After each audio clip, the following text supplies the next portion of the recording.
हल्दर महाराज जी बोल रहे थे कि जैसे एक गाय के स्तन में दूध आ जाता है और वो दूध अगर बछड़े को नहीं पिलाती तो उसको परेशानी होने लगती। तो साधु लोग शास्त्र पढ़ते हैं, भगवान की महिमा पढ़ते हैं, वो हृदय में उबलने लगती है, उसको बताए बिना वो परेशानी हो जाती है। बड़ा सुंदर वर्णन उतर दिया। और जान रहे कि बछड़ा, उदाहरण क्यों महाराज ने कि बछड़े की उत्सुकता है दूध पीने की, जबरदस्ती किसी को तो दूध नहीं पिलाया जा सकता है ना। तो जिसका इच्छा है कुछ सुनने की उसको सुनाता है, तो हमको भी बहुत आनंद मिलता है। आपको याद हो महाराज बता रहे थे इसमें जब गोपी गीत की व्याख्या कर रहे थे परम पूज्य वृंदावन चंद्र महाराज, तो कह रहे थे कि जो कृष्ण कथा देते हैं वो सबसे अधिक दयालु है। क्या है वो? भूरिदा जना, भूरिदा जना है। और जो ग्रहण करते हैं वे भी भूरिदा जना है। उनको भगवान की महिमा समझ में आ रही है, इसलिए कृष्ण कथा सुनना चाहते हैं। और ये महाप्रभु का शब्द है। हम पता नहीं कब हमें लगा तीसरी क्लास शुरू करनी पड़ेगी चैतन्य चरितामृत की। प्रद्युम्न मिश्र जब कहते हैं महाप्रभु के पास मैं कृष्ण कथा सुनना चाहता हूँ, तो कहते हैं तुम कृष्ण कथा सुनना चाहते हो, तुम बड़ो भाग्यवान, ऐसे करके बोलते हो, पुण्यवान हो, भाग्यवान हो। ऐसा नहीं कि जिसने बहुत ज्यादा पाप किए हैं वो भक्ति करता है, नहीं। पुण्येर बिना तू श्रवण इच्छा न उत्पद्यते इति अर्थः। 1.1.2 श्री स्वामी कई बार बोल चुका, अब तो याद भी हो गया होगा। बिना पुण्य किए श्रीमद् भागवतम को सुनने की इच्छा ही नहीं होती। मुझे बहुत अच्छा लगता है, इनका विरोध बड़ा सुंदर है। अरे भाई, जब भागवत सुनने की इच्छा से भगवान आ जाता तो सब लोग क्यों नहीं सुन रहे हैं? तो कहते कृत भी शास्त्र श्लोक में दिया, जिसने बहुत बहुत पुण्य किया उसके हृदय में भागवत सुनने की इच्छा आती, क्योंकि इच्छा आने से भगवान हृदय में आ जाते हैं। चलिए हम शुरू करते हैं, मुझे बड़ा रोचक लगता है। चलिए, आपने अभी तक सुना कि विदुर जी खूब डांट लगाए। अब डांट लगाने के बाद क्या हुआ? अब हम चैट ऑफ करते रहे, बहुत ज्यादा प्रश्न आ रहे हैं, शर्म आनी चाहिए आपको, क्लास में डिस्टर्ब करते हैं। अरे बोलने तो दो भाई। तो ना कि श्लोक बोला ही नहीं, एनी क्वेश्चंस क्वेश्चंस पहले चालू कर दी तो अभी तो अभी बोलने तो दीजिए। तो राजा विदुर, सॉरी राजा विदुर नहीं, धृतराष्ट्र ने विदुर जी की बात सुन करके क्या किया वह हम सुनने वाले हैं। मेरे पीछे बोलिए। श्रीमद् भागवतम प्रथम स्कंद 13वां अध्याय 29वां श्लोक। एवं राजा विदुरेणानुजेन प्रज्ञा चक्षुर्बोधित आजमीडः छित्त्वा स्वेषु स्नेह पाशांद्रडिम्नो निश्चक्रामा भ्रातु संदर्शिताध्वा एवं राजा विदुरेणानुजेन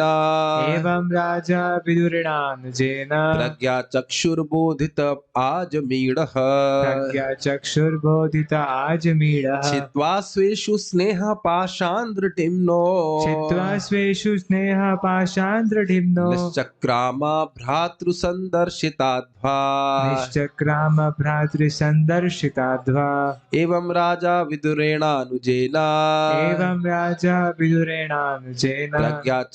एवं राजा विदुरेणानुजेन प्रज्ञा चक्षुर्बोधित आजमीडः छित्त्वा स्वेषु स्नेह पाशांद्रडिम्नो निश्चक्रामा भ्रातृ संदर्शिताध्वा।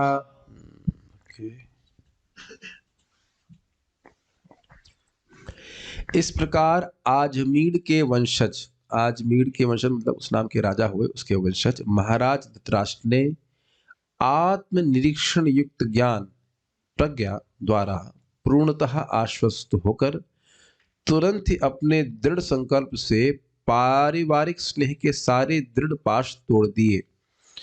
तत्पश्चात वे तत्काल घर छोड़कर अपने छोटे भाई विदुर द्वारा दिखलाए गए मुक्ति पथ पर निकल पड़े। It is quite interesting that this is the day I left home. 22 को मैं यहाँ ज्वाइन किया था, 21 को मैं घर पे था, और इसी तरह से कुछ निकल रहे थे। It's interesting. माता जी भी रो रही थी, बहन भी रो रही थी, लेकिन when Krishna pulls, he pulls. Quite interesting कि श्लोक उसी दिन मिल रहा है जिस दिन हम घर छोड़ रहे थे 14 साल पहले। एकदम से बात याद आ गई, 21 तारीख को छोड़ रहा था। हम तो उल्टा बता के जा रहे थे, अज्ञात गति भी नहीं थी, जा रहे हैं वृंदावन का टिकट है, निकल रहा। 21 तारीख की रात में बहुत चले, उसमें पहुंच गए। 22 22 जनवरी। एनीवेज, एवं इस प्रकार मतलब 9 श्लोकों में खूब पिटाई, खूब डांट सुन करके विदुरेण अनुजेना, अपने छोटे भाई विदुर द्वारा। अब इस पे परम पूज्य राधा गोविंद महाराज बड़ा सुंदर टीका की। महाराज का अमेजिंग मनन है उसके बारे में कि भाई ये अनुज क्यों बोल रहा है। तो कह रहे हैं कि देखिए, छोटा भाई होने के कारण, बहुत ध्यान से सुनिए, उनका अत्यंत स्नेह था अपने बड़े भाई धृतराष्ट्र के प्रति। और ये एकदम आप रिलेट कर सकते हो। आपने अपने पिताजी को भक्ति के बारे में बताया कि नहीं बताया? स्नेह है ना पिताजी से। अपनी बहन को भी आप ही बताए होंगे शायद। तो अपनी बड़ी बहन को, अपने पिताजी को आप बताए कि बनाए, आप ही प्रयास तो करते हो माता जी को बताने का, जितना वो स्वीकार करें। सभी लोग यहाँ जो उपस्थित हैं, यदि आपके माता पिता सुने, जिनके माता पिता भक्त नहीं, तो क्या आप नहीं बताना चाहेंगे? नकुल प्रभु, क्या बात लगता है आपको? अगर आपकी, पता नहीं आपके पिताजी भक्त है कि नहीं, नहीं है, लेकिन आपकी इच्छा तो होती है ना कि वो भक्ति में आ जाए। जो बात महाराज बोल रहे हैं उससे सभी लोग रिलेट कर पा रहे हैं कि नहीं? मानो आपके माता पिता भक्त ना भी हो, लेकिन आप चाहेंगे ना भक्त बन जाए। क्यों श्याम सुंदर प्रभु, आपको नहीं लगता कि हमारे पिताजी जब करने लग जाए, भक्ति करने लग जाए, स्नेह, ये है ही इतनी सुंदर वस्तु, कौन नहीं चाहेगा? तो कह रहे अनुजेन का अर्थ यह है कि जो भी बोला, यद्यपि लग रहा है बड़ा कटु है, लेकिन बोला सब प्रेम से है। समझ में आया? कितना सुंदर बात है। देखिए, इसीलिए मैं कहा करता हूं कि श्रेष्ठ वैष्णव से सुनना चाहिए। कभी हम सोच नहीं सकते अनुज अनुज अनुज मतलब छोटा भाई, आगे बढ़ जाओ, लेकिन ये मनन हम कभी नहीं कर सकेंगे। Is it not tasteful now? Anuj को मतलब वो बोल जरूर बहुत कटु शब्द रहे हैं, लेकिन हृदय में अत्यंत प्रेम है कि भाई ये घर में मरेगा तो दुर्गति होगी इसकी। Let me give him the highest best knowledge. समझ में आ गया अनुज का अर्थ? बहुत अच्छा अर्थ मुझे लगा था। तो विदुरेण अनुजेन मतलब विदुर अनुज यानी छोटे भाई विदुर के द्वारा बोधितः, उपदेश दिए जाने पर। बोध का मतलब ही होता है ज्ञान होना, प्रबोधित होना, ज्ञान दिया जाना। गौर गोपाल आ जाइए इधर, आ जाइए, कोई बात, मुझे कोरोना नहीं हुआ, घबराए कैसे? ठीक है, हाँ, अभी मुझे खाने की खुशबू आ रही है, घबराइए, डोंट वरी। वैसे हो गया होगा तो पता नहीं, आई डोंट नो। सो ये समझ में आया बोधित का अर्थ? बोध कराना, ज्ञान देना। तो इस तरह उपदेश दिए जाने पर प्रज्ञा चक्षु, आत्मनिरीक्षण के ज्ञान की आंखों से युक्त होकर के। प्रज्ञा मतलब होता है ये चेतना। ये बहुत सुंदर अर्थ है। इस पे महाराज ने बहुत सुंदर बात यहाँ पे कही कि प्रज्ञा चक्षु का अर्थ क्या है। देखिए, ये बड़ी इंटरेस्टिंग बात बता रहे थे, क्या हमको तो समझ में नहीं आया था पहले, लेकिन हो सकता है सत्य सत्य हो कि जो लोग अंधे होते हैं वो सुनने पे बहुत ध्यान लगाते हैं। ऐसा होता होगा, मैं तो नहीं समझ रहा हूँ, लेकिन हम लोग आंखों से अन्य और जगह डिस्ट्रैक्ट हो भी सकते हैं, लेकिन जो अंधा है उसके लिए एकमात्र इंद्रिय है श्रवण करना। समझ रहे हैं? आप जानते होंगे एक बहुत बड़े महाराज, उनका नाम भूल गया मैं, राम भद्राचार्य महाराज ना, हाँ हाँ, राम कथा करते हैं, मैं उनको सुना भी एक बार साक्षात।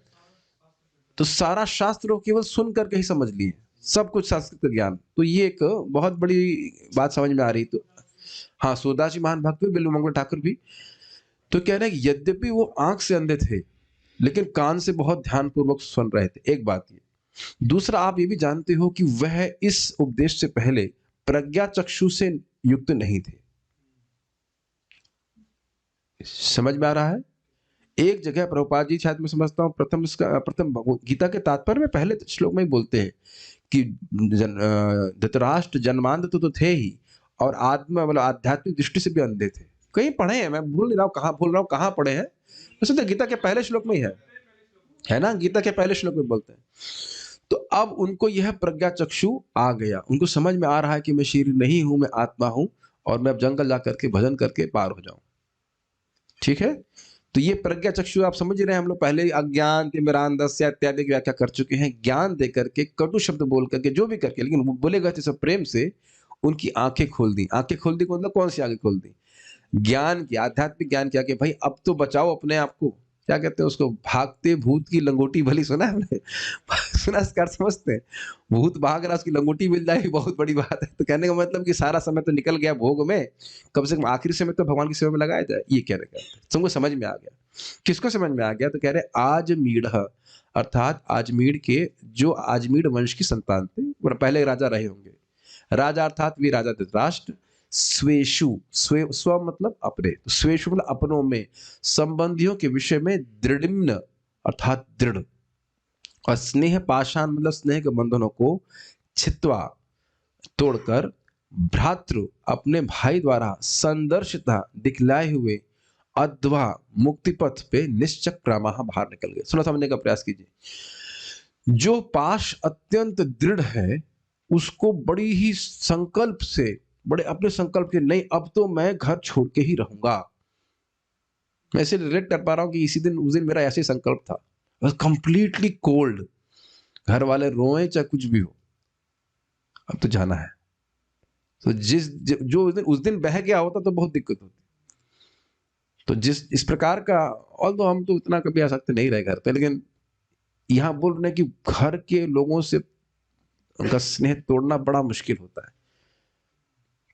और एक अद्भुत बात है कि उन्होंने किसी को देखा नहीं होता, जन्म से अंधे थे, केवल सुन सुन सुन करके दुर्योधन की किलकारी सुन करके उस पर आसक्त रहे होंगे। वैसे वो किलकारता नहीं था, वह गधे की तरह देखता था। क्या तो अज्ञान है। ये समझ लीजिए कि बच्चों के प्रति विशेष आसक्ति देख करके होती। देखो इसकी नाक तो मेरे पे गई है, कान पत्नी पे गए हैं, और उसके दांत तो दादी जैसे लगते हैं, है कि नहीं? ऐसी बातें नहीं करते लोग, करते हैं कि नहीं? छोटे बच्चे का एनालिसिस कर देते हैं बेचारे का। इस पे बहुत आसक्ति होती है। ये मैं नहीं बोल रहा हूँ, उपनिषद में बात लिखी, भक्ति विज्ञान महाराज कोट कर रहे थे। आंख से व्यक्ति की बड़ी संबंध बनता है, आंख से बहुत ममता बनती है। तो कहते उनकी आंख भी नहीं थी, फिर भी इतना आसक्ति थी, जिसके लिए इतना पाप किया, तो कहते उसको काट दिया। This something very nice. चमक गया, ऐसे कहते हैं सामान्य भाषा में, वो चमक गया कि यहाँ पे रह करके मैं अब सुखी नहीं हो सकता। अच्छा, ये बड़ा सुंदर बात है। तो ये तो स्नेह पाश तो काट दिया, लेकिन अब आप जानते हैं, जरा धृतराष्ट्र की पोजीशन पे जाइए। उनको क्या बोला था? उदीचिम दिशा में चले जाओ, नॉर्थ में चले जाओ। अब उन्हें क्या मालूम चलेगा नॉर्थ कहाँ है, ये बताइए। और आज्ञा क्या दी गई? अकेले जाना है। क्या ये उनके लिए संभव था कि अकेले नॉर्थ में चले जाते? देखिए, हम लोग कभी इतना दूर तक नहीं सोचेंगे, असंभव है हमारे लिए श्लोक को इस प्रकार से दूर तक देखना। एक आदमी हाथ खड़ा करते कभी सोचेगा इस तरह से? कभी नहीं सोचे होंगे कि धृतराष्ट्र महाराज नॉर्थ गए कैसे। इसीलिए बोल रहे हैं भ्रातृ संदर्श अथवा, हाथ पकड़ कर लेके गए हैं विदुर जी। समझ में आ रहा है? अभी आगे के श्लोकों में आप देखने वाले हैं कि विदुर जी भी गायब थे। ऐसा नहीं कि उसको भेज दिया आप आराम से आप चौड़े होकर खा रहे हैं। हाथ पकड़ करके विदुर जी धृतराष्ट्र का हाथ पकड़ करके लेके जा रहे हैं। अभी सुनो तो सही, कथा तो मैं करने दो। सारे पंडा बन जा रहे थे। इधर आइए आप धृतराष्ट्र, आप गांधारी बन जाओ। नहीं, ये वाला हाथ मैं पकड़ रहा हूं इनको, और आप इनका हाथ पकड़ो इस तरह से चेन बना के। मैं इनको, आंख बंद करो आप, मैं लेके जा रहा हूं इनको, और ये ऐसे करके ठेल रहे हैं। समझ गए?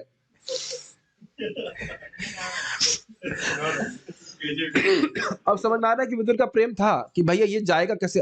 आप देखो इसका सीधे अर्थ क्या लेंगे? भ्राता ने जो मुक्ति का पथ बताया कि भाई जंगल चले जाओ, तो जंगल सुनकर जंगल चले, यही अर्थ लेंगे ना आप?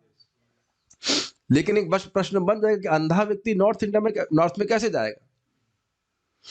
बहुत सुंदर महाराज समझा रहे थे कि अध्वा संद दिखा रहे, संदर्शिता मतलब दिखा रहे। अब दिखाने का अर्थ आप समझ रहे कि दिखा तो नहीं सकते। देखिए, दो अर्थ लीजिए संदर्शिता अध्वा का। एक तो दिखा दिया कि मुक्ति का पथ क्या है, भाई घर बार छोड़ो और जंगल जाकर तुम भजन करो, ये हो गया अर्थ।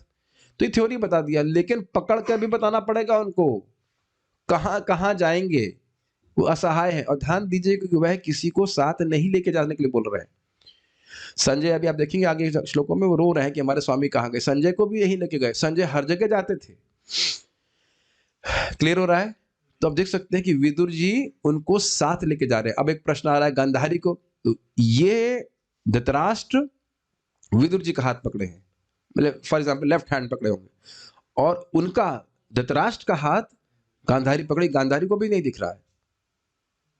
सो like this you have to understand. समझ में आ गया? कितना सुंदर एक श्लोक में, कितनी महक है, कितना सुगंध है, कितना शब्दों का अर्थ है ना? अध्वा निश्चक्रम, निकल गए, वापस आने के लिए नहीं सोच रहे थे। हाँ, स्नेह के पास। हाँ, अब प्रश्न ये है कि स्नेह का पाश जो है किसके प्रति? बहुत अच्छी बात आपने पूछी कि भाई पुत्र तो मरे हुए हैं, अब जो भी है, लेकिन अब युधिष्ठिर महाराज आदि से भी स्नेह कुछ होगा, सुख सुविधाओं के प्रति आसक्ति होगी। शुरुआत से तो द्वेष ही कर रहे हैं, तो आप शुरुआत से द्वेष कर रहे हैं, लेकिन अभी द्वेष नहीं कर रहे हैं।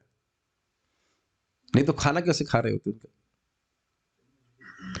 स्नेह स्नेह का पास तो देखिए अब ऐसा नहीं है, अन्य लोगों से भी कुछ ना कुछ स्नेह रहा होगा, तभी तो रुके होंगे।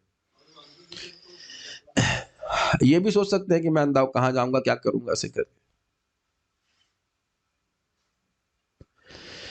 एवं संस्कृत देखिए, एवं राजा विदुरेणानुजेना, इस प्रकार से राजा, राजा अर्थात राजा धृतराष्ट्र, विदुर अनुजेना, विदुरेणा अनुजेना मतलब छोटे भाई विदुर के द्वारा प्रज्ञा चक्षुर बोधित, प्रज्ञा चक्षु से बोधित होकर ज्ञान जब दे दिया गया, उनको आत्मज्ञान दे दिया गया, तो आज मीढ़ अर्थात धृतराष्ट्र महाराज जो आजमीर के वंश से, छित्वा स्वेशु देह स्नेह पाषांद डिम्नो, स्वेशु छित्वा स्नेह स्नेह पाश, स्वेशु स्नेह पाशात छित्वा, जो अपने अपनों में, अपने संबंधों में आसक्ति होती है उसको काट कर दृढ़ता पूर्वक, या दो अर्थ होगा, दृढ़ता से काट करके या दृढ़ स्नेह पाश को काट के, दोनों अर्थ ले लीजिए। निष्क्रामा चले गए, कहाँ चले गए?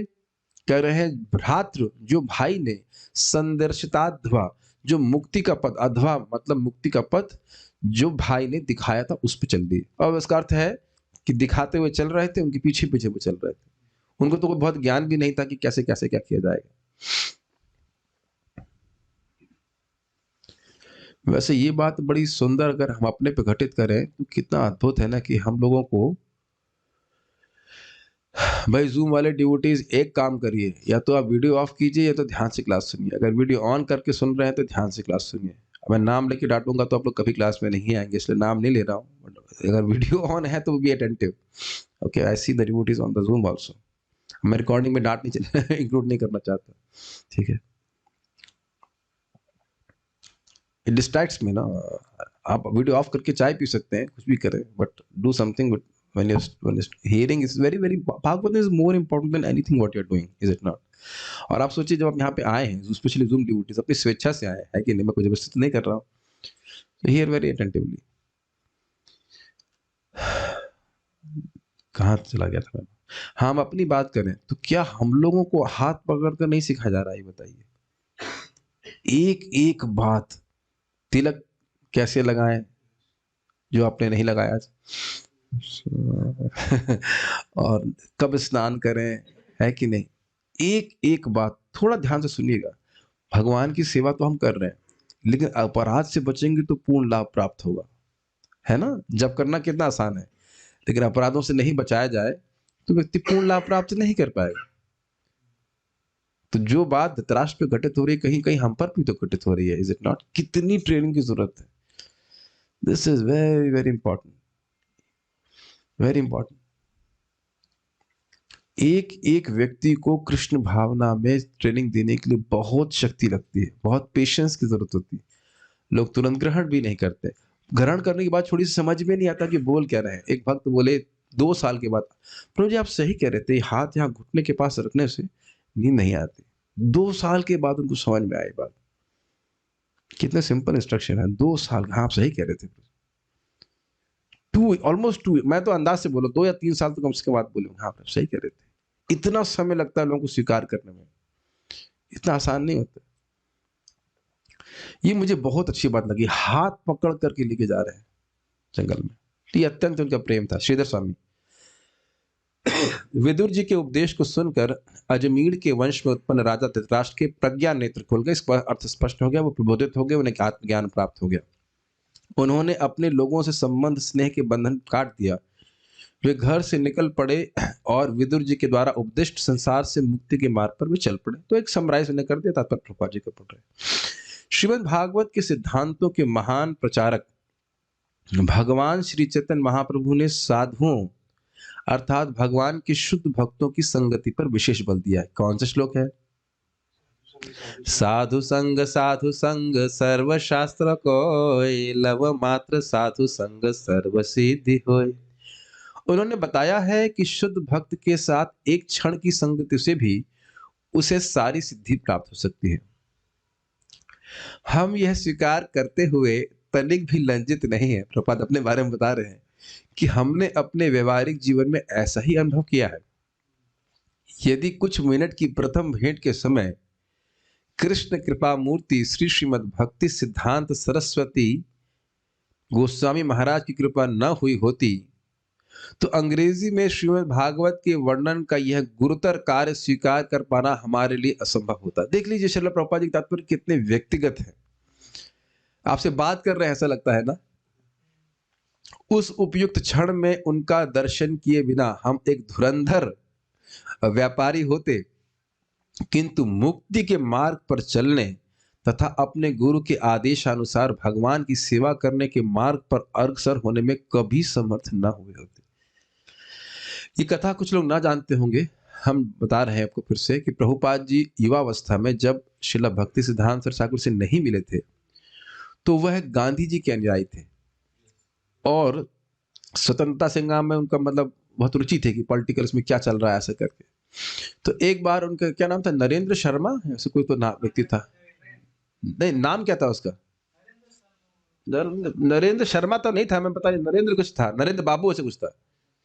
नरेंद्र बाबू नाम का मित्र उनका बोला कि उल्टा टांगा मंदिर है, कुछ उल्टा टांगा मंदिर में एक उनका मंदिर है, उसमें मंदिर था ना वहाँ पे गौड़िया मठ होगा, तो एक बहुत अच्छे साधु हैं प्रवचन कर रहे हैं तो आप आइए। तो उससे पहले तक प्रभुपाद जी का साधु में बहुत विश्वास नहीं था क्योंकि साधु लोग प्राय बीड़ी पीते ऐसे कुछ करते। कहा मेरे को नहीं जाना, कहते नहीं फिर भी चलो। तो वहां पे जब गए तो जो भी प्रवचन हुआ उसके बाद श्रील प्रभुपाद जी ने उनसे पूछा कि जब तक भारत स्वतंत्र नहीं है तब तक आपकी कृष्ण भावना के संदेश को कौन सुनेगा।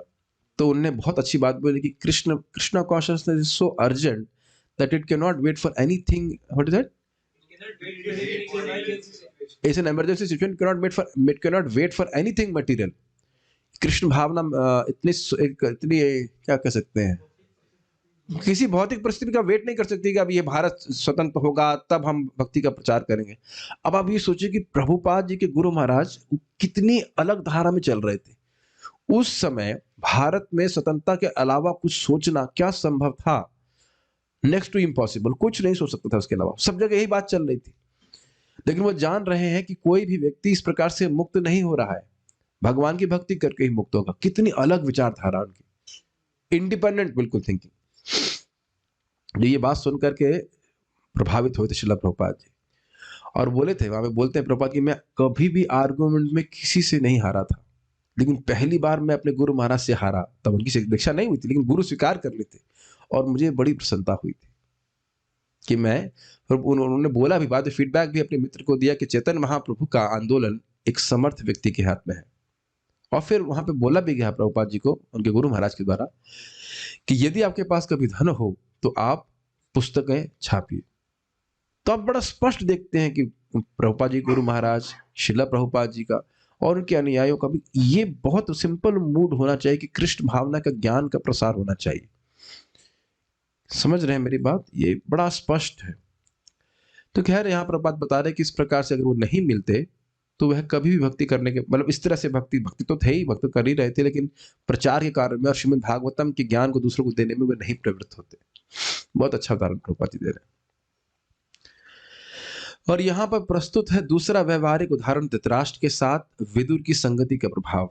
महाराज धृतराष्ट्र राजनीति, अर्थशास्त्र तथा पारिवारिक आसक्ति से संबंध भौतिक आकर्षण के जाल में मजबूती से बंधे हुए थे और अपनी सुनियोजित परियोजनाओं को सफल बनाने के लिए उन्होंने पूरी शक्ति से कार्य किया, किंतु उन्हें अपने भौतिक कार्यकलापों में अत से इससे होना चाहिए, इससे अत से इति तक, सॉरी, शुरुआत से अंत तक हाथाशाही हाथ लगी। This is really funny.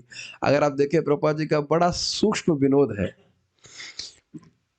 धन कैसे कमाया जाए, पारिवारिक आसक्ति है और पूरी प्लानिंग किए रहे। लेकिन देखो भाई, भगवान की प्लान से ऊपर आपका प्लान कभी नहीं है और भगवान शुरुआत से लेकर अंत तक ध्वस्त ध्वस्त ध्वस्त। कुछ समय के लिए भले वो थोड़ा सा वो समृद्ध हो गए, लेकिन भगवान आगे पूरा पूरा ध्वस्त कर दिए, 100 के 100 बच्चे मार दिए। इसके बावजूद अपने जीवन की विफलताओं के होते हुए भी उन्होंने आदर्श साधु के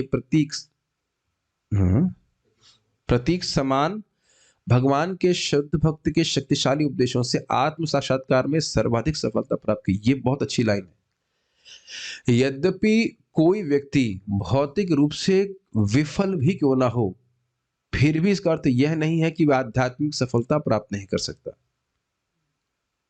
इज इट सिंकिंग इन? ये बहुत बड़ी बात है। अगर व्यक्ति सोचे कि मैं तो भौतिक जीवन में कुछ नहीं कर पाया, तो मैं भक्ति भी में भी कुछ नहीं कर पाऊंगा, तो ये बात गलत है। भौतिक सफलता का आध्यात्मिक सफलता से कोई संबंध नहीं। अग्रीएबल? ठीक। आध्यात्मिक सफलता के लिए आवश्यक है गुरु के मार्गदर्शन में sincerity of purpose, sincerity of efforts. Sincerity of purpose, sincerity of efforts. ईमानदारी से प्रयास करें और उद्देश्य भी ईमानदार होना चाहिए। समझ में आया?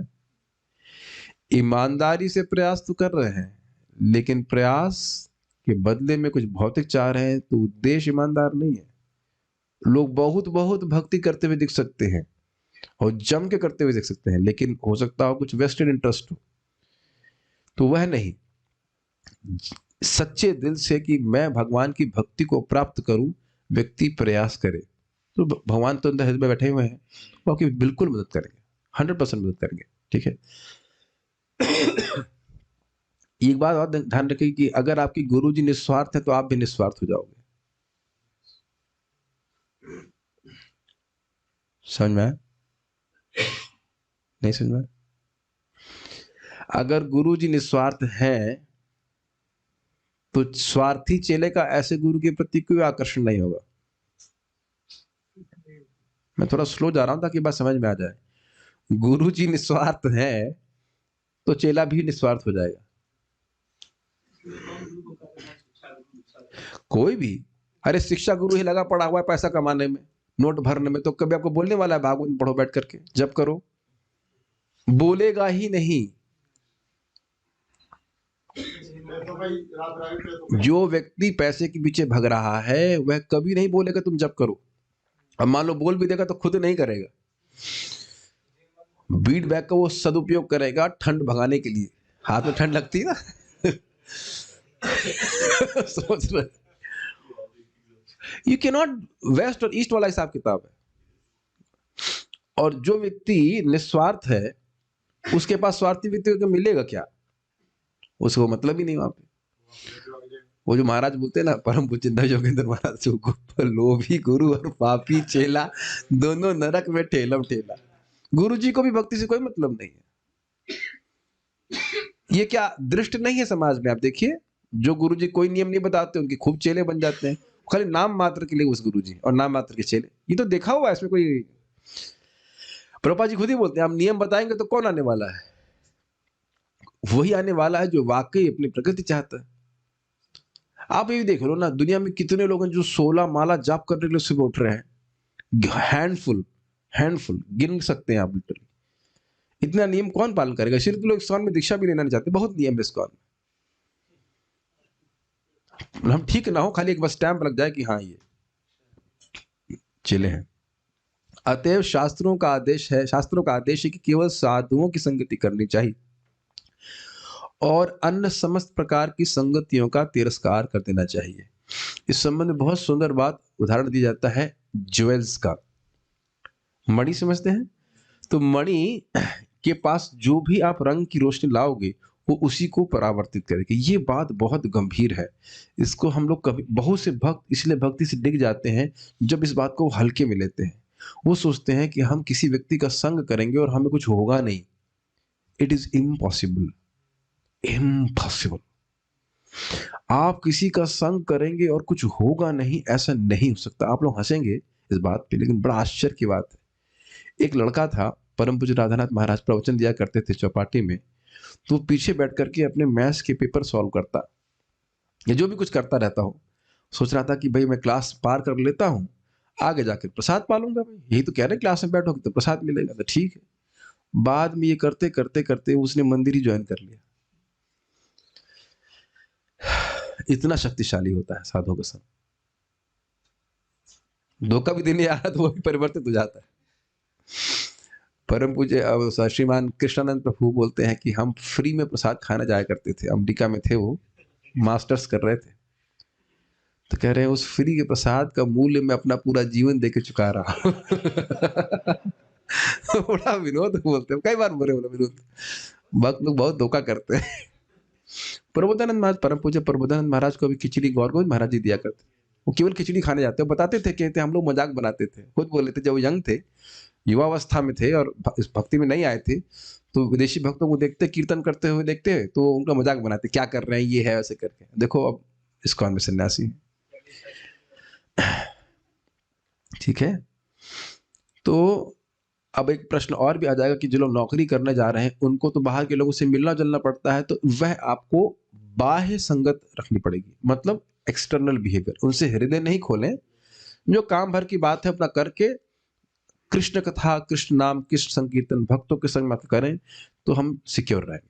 ठीक है भाई, ज्यादा से ज्यादा क्या यही बोलेंगे, आप कुछ बात नहीं करते, कहते हाँ हम बोल नहीं सकते, वो बोल देना कि हमें बोल नहीं, हमको बोल नहीं सकते। कुछ बोल दीजिए, हाँ ठीक है, हमको बोलने में दिक्कत होती। ऐसा करने से साधुओं से श्रवण करने के लिए पर्याप्त सुअवसर प्राप्त हो सकेगा, जो इस भौतिक जगत में माया के स्नेह बंधन को छिन्न भन्न करने वाले हैं। तो देखिए, दो बातें यहां पे आ रही हैं, एक ये है कि साधुओं के संग में बैठना चाहिए, और दूसरा बात आप क्या सुन रहे हैं, बैठ करके श्रवण करना चाहिए। और देखिए, ये हमारे गुरु महाराज एकदम स्पष्ट, मैं लेक्चर में सुना कि हम किसी भक्त के संग बैठ करके घंटों बात कर सकते हैं, है कि नहीं, लेकिन ग्रंथ सामने रख करके बात करना ये तपस्या है। आप देखो, अभी मैं क्लास समाप्त कर दे रहा हूं, आप 1 घंटा किसी भी भक्त के संग बैठ के कोई भी बात कर सकते हैं बड़े आराम से। लेकिन हाँ, सुनील प्रभु बोले नींद बिल्कुल नहीं आएगी, और मतलब ये और लेकिन संदेह रहेगा कि उसमें कृष्ण कथा कितनी है। कोई विरोध? आप, मैं चैलेंज कर रहा हूं, हम जैसे क्लास समाप्त करेंगे, आपको किसी भक्त में बैठ जाना, उसमें उसमें छांटना कि कितना परसेंटेज कृष्ण कथा है। कुछ श्लोक भागवत का, गीता का, सुबह से शाम हो गई है, किसी एक व्यक्ति से आप गीता का श्लोक डिस्कस किए, चैलेंज, हमारे सामने जो भक्त है, पूरा दिन बीत गया ना, किया रीडिंग करी है, मैं कह रहा हूं किसी भक्त से डिस्कस किया। बहुत रेयर है कि हम डिस्कस करें, बहुत रेयर होता है। इसके लिए मैं यहाँ आयोजन कर करके, योजना बना बना के कथा करता रहता हूँ, करवाता भी रहता हूँ, करता भी रहता हूँ। इट विल जस्ट, और सोचो अगर हम नहीं करेंगे ऐसा, तो पूरा जीवन ऐसे निकल जाएगा, हम कुछ करेंगे ही नहीं इस तरह से। तो यहाँ पे बारंबार देखिए, प्रभुपाद जी के तात्पर्य में आप बारंबार क्या सुन रहे हो, सुनना सुनना सुनना। और आप देख रहे होंगे कि श्रील प्रभुपाद जी के तात्पर्य जो हम बोलते हैं, उसका प्रभाव होता है हमारे चित्त पे। पढ़ तो रहे हैं, लेकिन सुनने का कुछ और प्रभाव होता है, पता नहीं आप इसको अनुभव कर रहे हैं कि नहीं, लेकिन कुछ अलग प्रभाव में से मैं बोल रहा हूं, वही चीज लिखी हुई, उसे बोलते हैं और हम उसको सुनते हैं, उसका एक अलग प्रभाव होता है कि नहीं। इतने ध्यान से पहली बात तो हम पढ़ते नहीं प्राय। और इससे व्यक्ति क्या लाभ होगा बताइए, भौतिक जगत के माया के स्नेह बंधन। क्यों माया के स्नेह बंधन बताइए, क्योंकि जगत में किसी का किसी व्यक्ति से कोई संबंध नहीं है, केवल हम उसका एक मान्यता, अभिमति मान के बैठे हैं कि ये है, ये है, इत्यादि इत्यादि इत्यादि। तथ्य यह है कि यह भौतिक जगत महान मोह या भ्रम है, क्योंकि इसमें प्रत्येक वस्तु यथार्थ सत्य प्रतीत होती है, लेकिन दूसरे ही क्षण वह समुद्र के उफनते फेन की भांति या आकाश में बादलों की भांति छू मंतर हो जाती है। ये जो प्रपात अभी बोल रहे हैं ना, इसको बहुत ध्यान से सुनिए, मुझे बहुत अच्छा लगा था प्रपात बोलने वाला है। इसे कहते हैं दृष्टि की व्यक्त की उपासना। जो आपके सामने व्यक्त है, उसी की उपासना में लगा है। उपासना का अर्थ केवल पूजा नहीं लीजिएगा, उपासना का अर्थ है प्रेम करना, आसक्त होना। पत्नी है, बच्चे हैं, पति है, परिवार है, समाज है, ये हमारे सामने व्यक्त है कि नहीं, दिख रहा है कि नहीं। और क्या हम लोग स्वभावतः इन्हीं की उपासना करने में लगे हुए हैं कि नहीं, इन्हीं में आसक्त रहते हैं। और ये व्यक्ति बिल्कुल भूला रहता है कि उसका भगवान से वास्तविक संबंध है। यही प्रभुपाद समझा रहे हैं। थोड़ा विचार कीजिए कि समुद्र के फेन की क्या सत्ता है।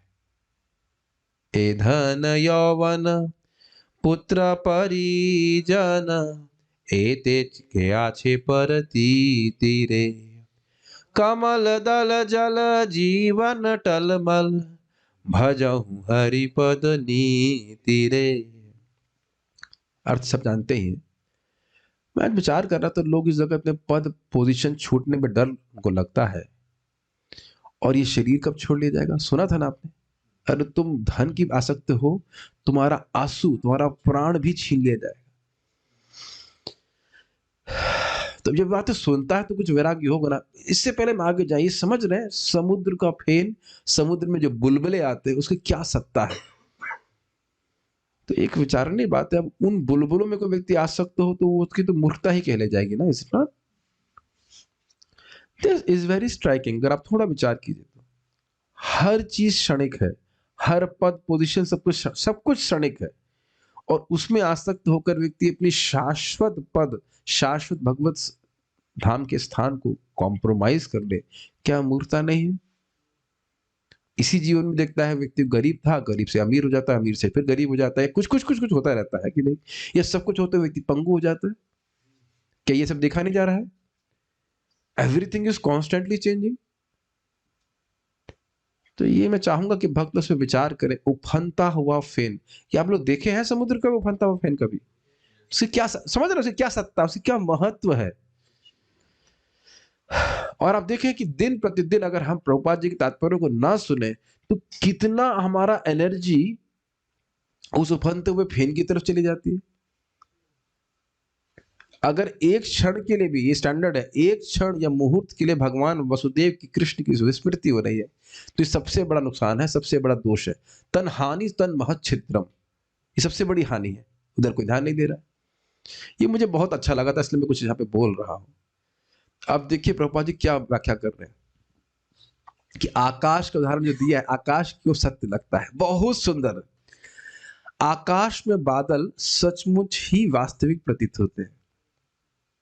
और आप अगर आकाश में चले जाए तो क्या है, ऐसे आप उसको पकड़ नहीं सकते आकाश को, सॉरी बादल को।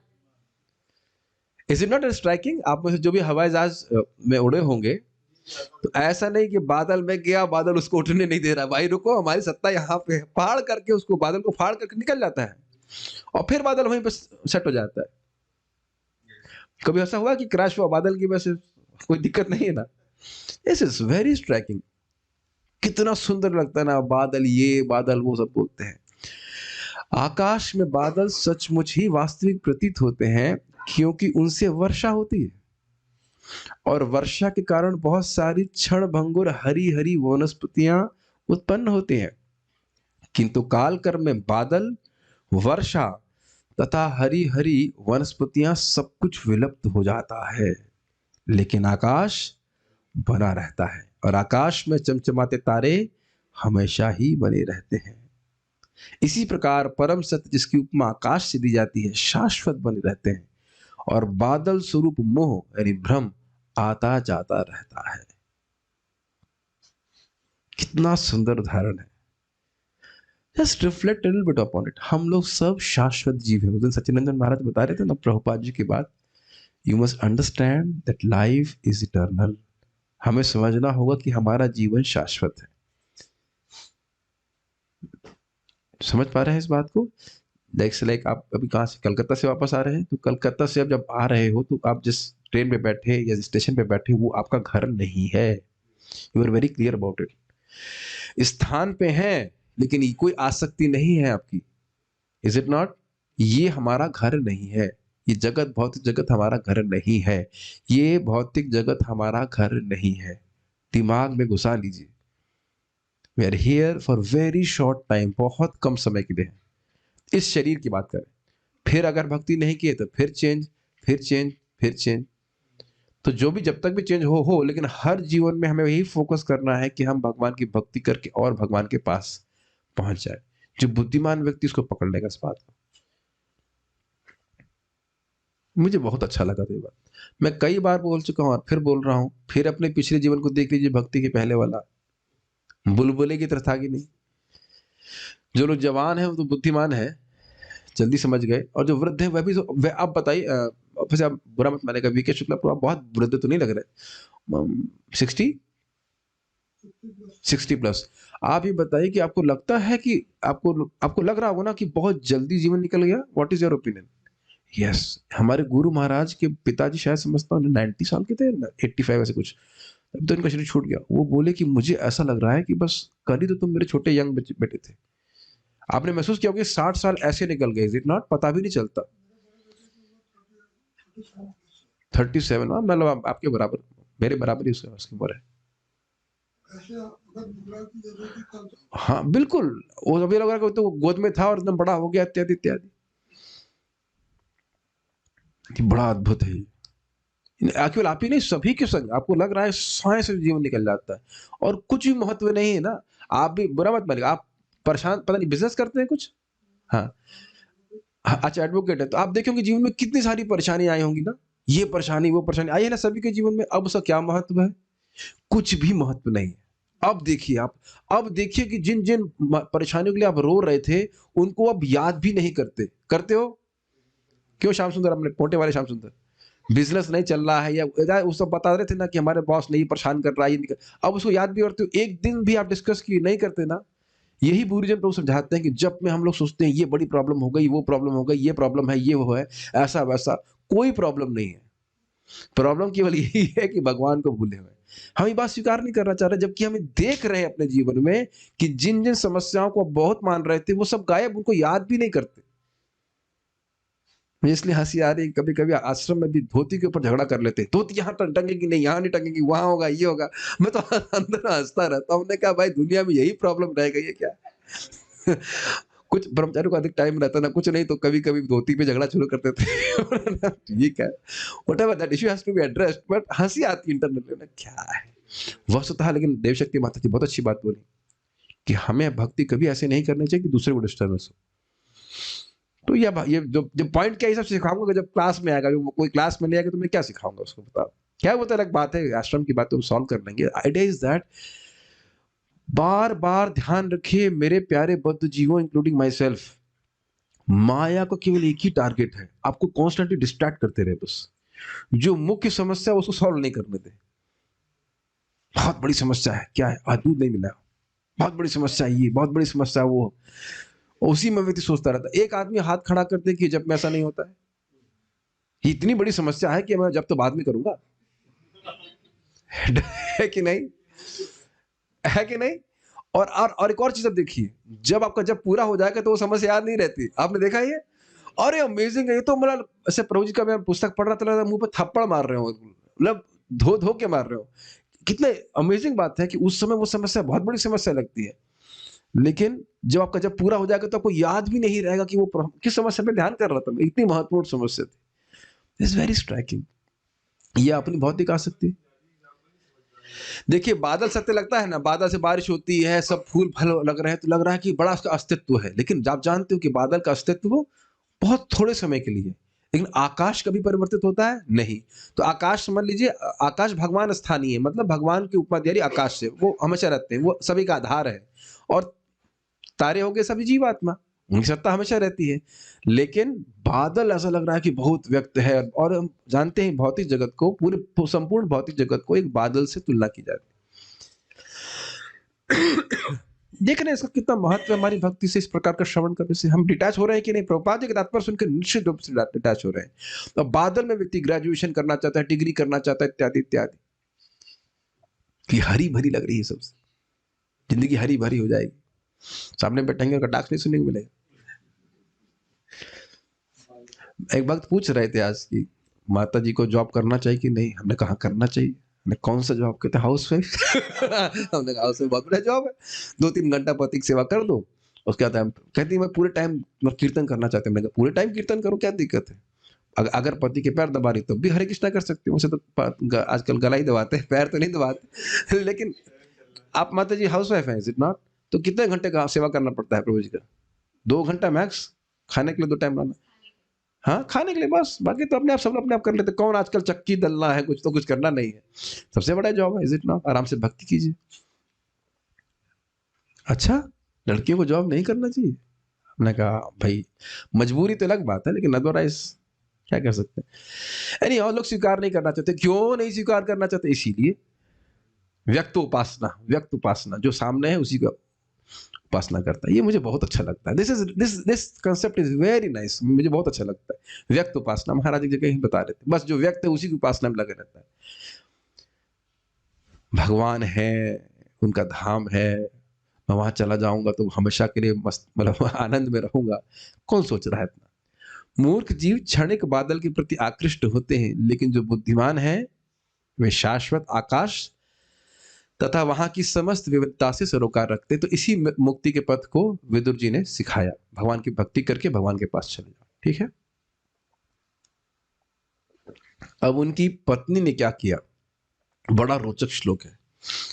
पतिं प्रयान्तं सुबलस्य पुत्री, पतिं प्रयान्तं सुबलस्य पुत्री, पतिव्रता चानुजगाम साध्वी, पतिव्रता चानुजगाम साध्वी, हिमालयं न्यस्तदण्डप्रहर्षम्, हिमालयं न्यस्तदण्डप्रहर्षम्, मनस्विनाम् इव सत्सम्प्रहारः, मनस्विनामिव सत्सम्प्रहारः, पतिं प्रयान्तं सुबलस्य पुत्री, पतिं प्रयान्तं सुबलस्य पुत्री, पतिव्रता चानुजगाम साध्वी, पतिव्रता चानुजगाम साध्वी, हिमालयं न्यस्तदण्डप्रहर्षम्, हिमालयं न्यस्तदण्डप्रहर्षम्, मनस्विनाम् इव सत्सम्प्रहारः।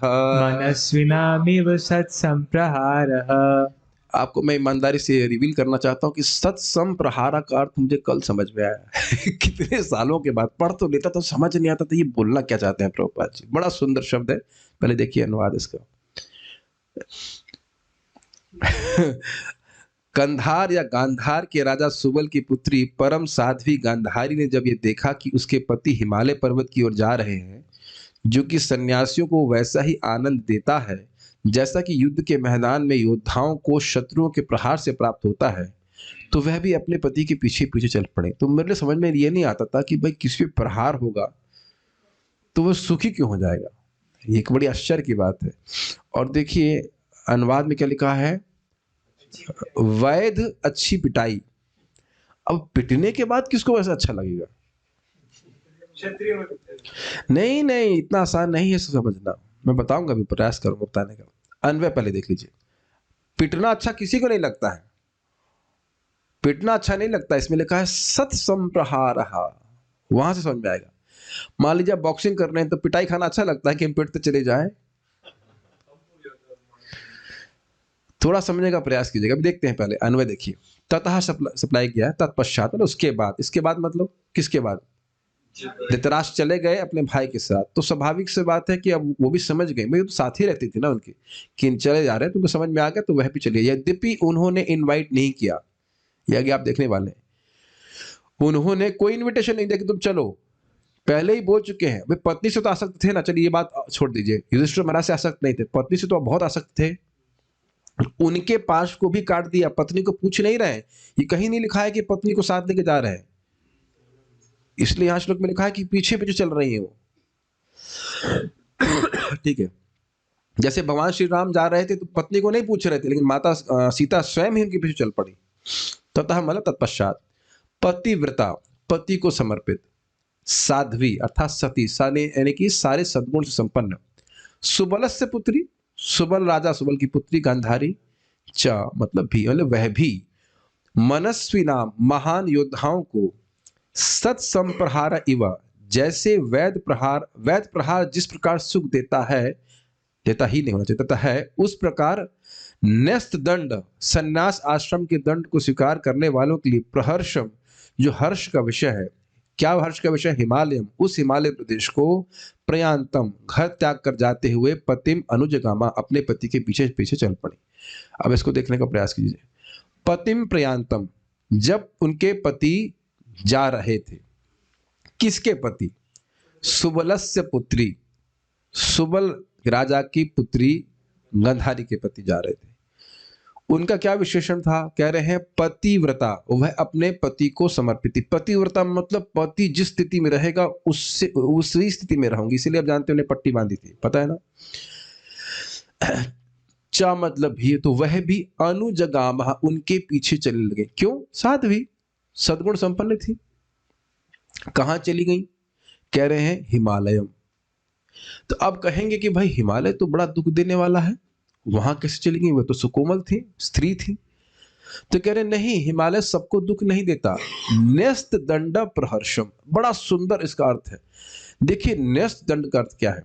न्यस्त दंड को श्रीधर स्वामी तो बहुत एक्सप्लेन नहीं किए हैं, लेकिन उसी पे वंशीधर जी टीका किए हैं और अन्य श्रीमद वीर राघवाचार्य भी टीका किए कि देखिए जो व्यक्ति न्यस्त त्याग दिया है, दंड देना, दंड देना समझ रहे हैं, दूसरों से द्रोह करना, तो काया से, वाणी से और मन से, ये इससे दूसरे को द्रोह ना देने का संकल्प सन्यासी का होता है।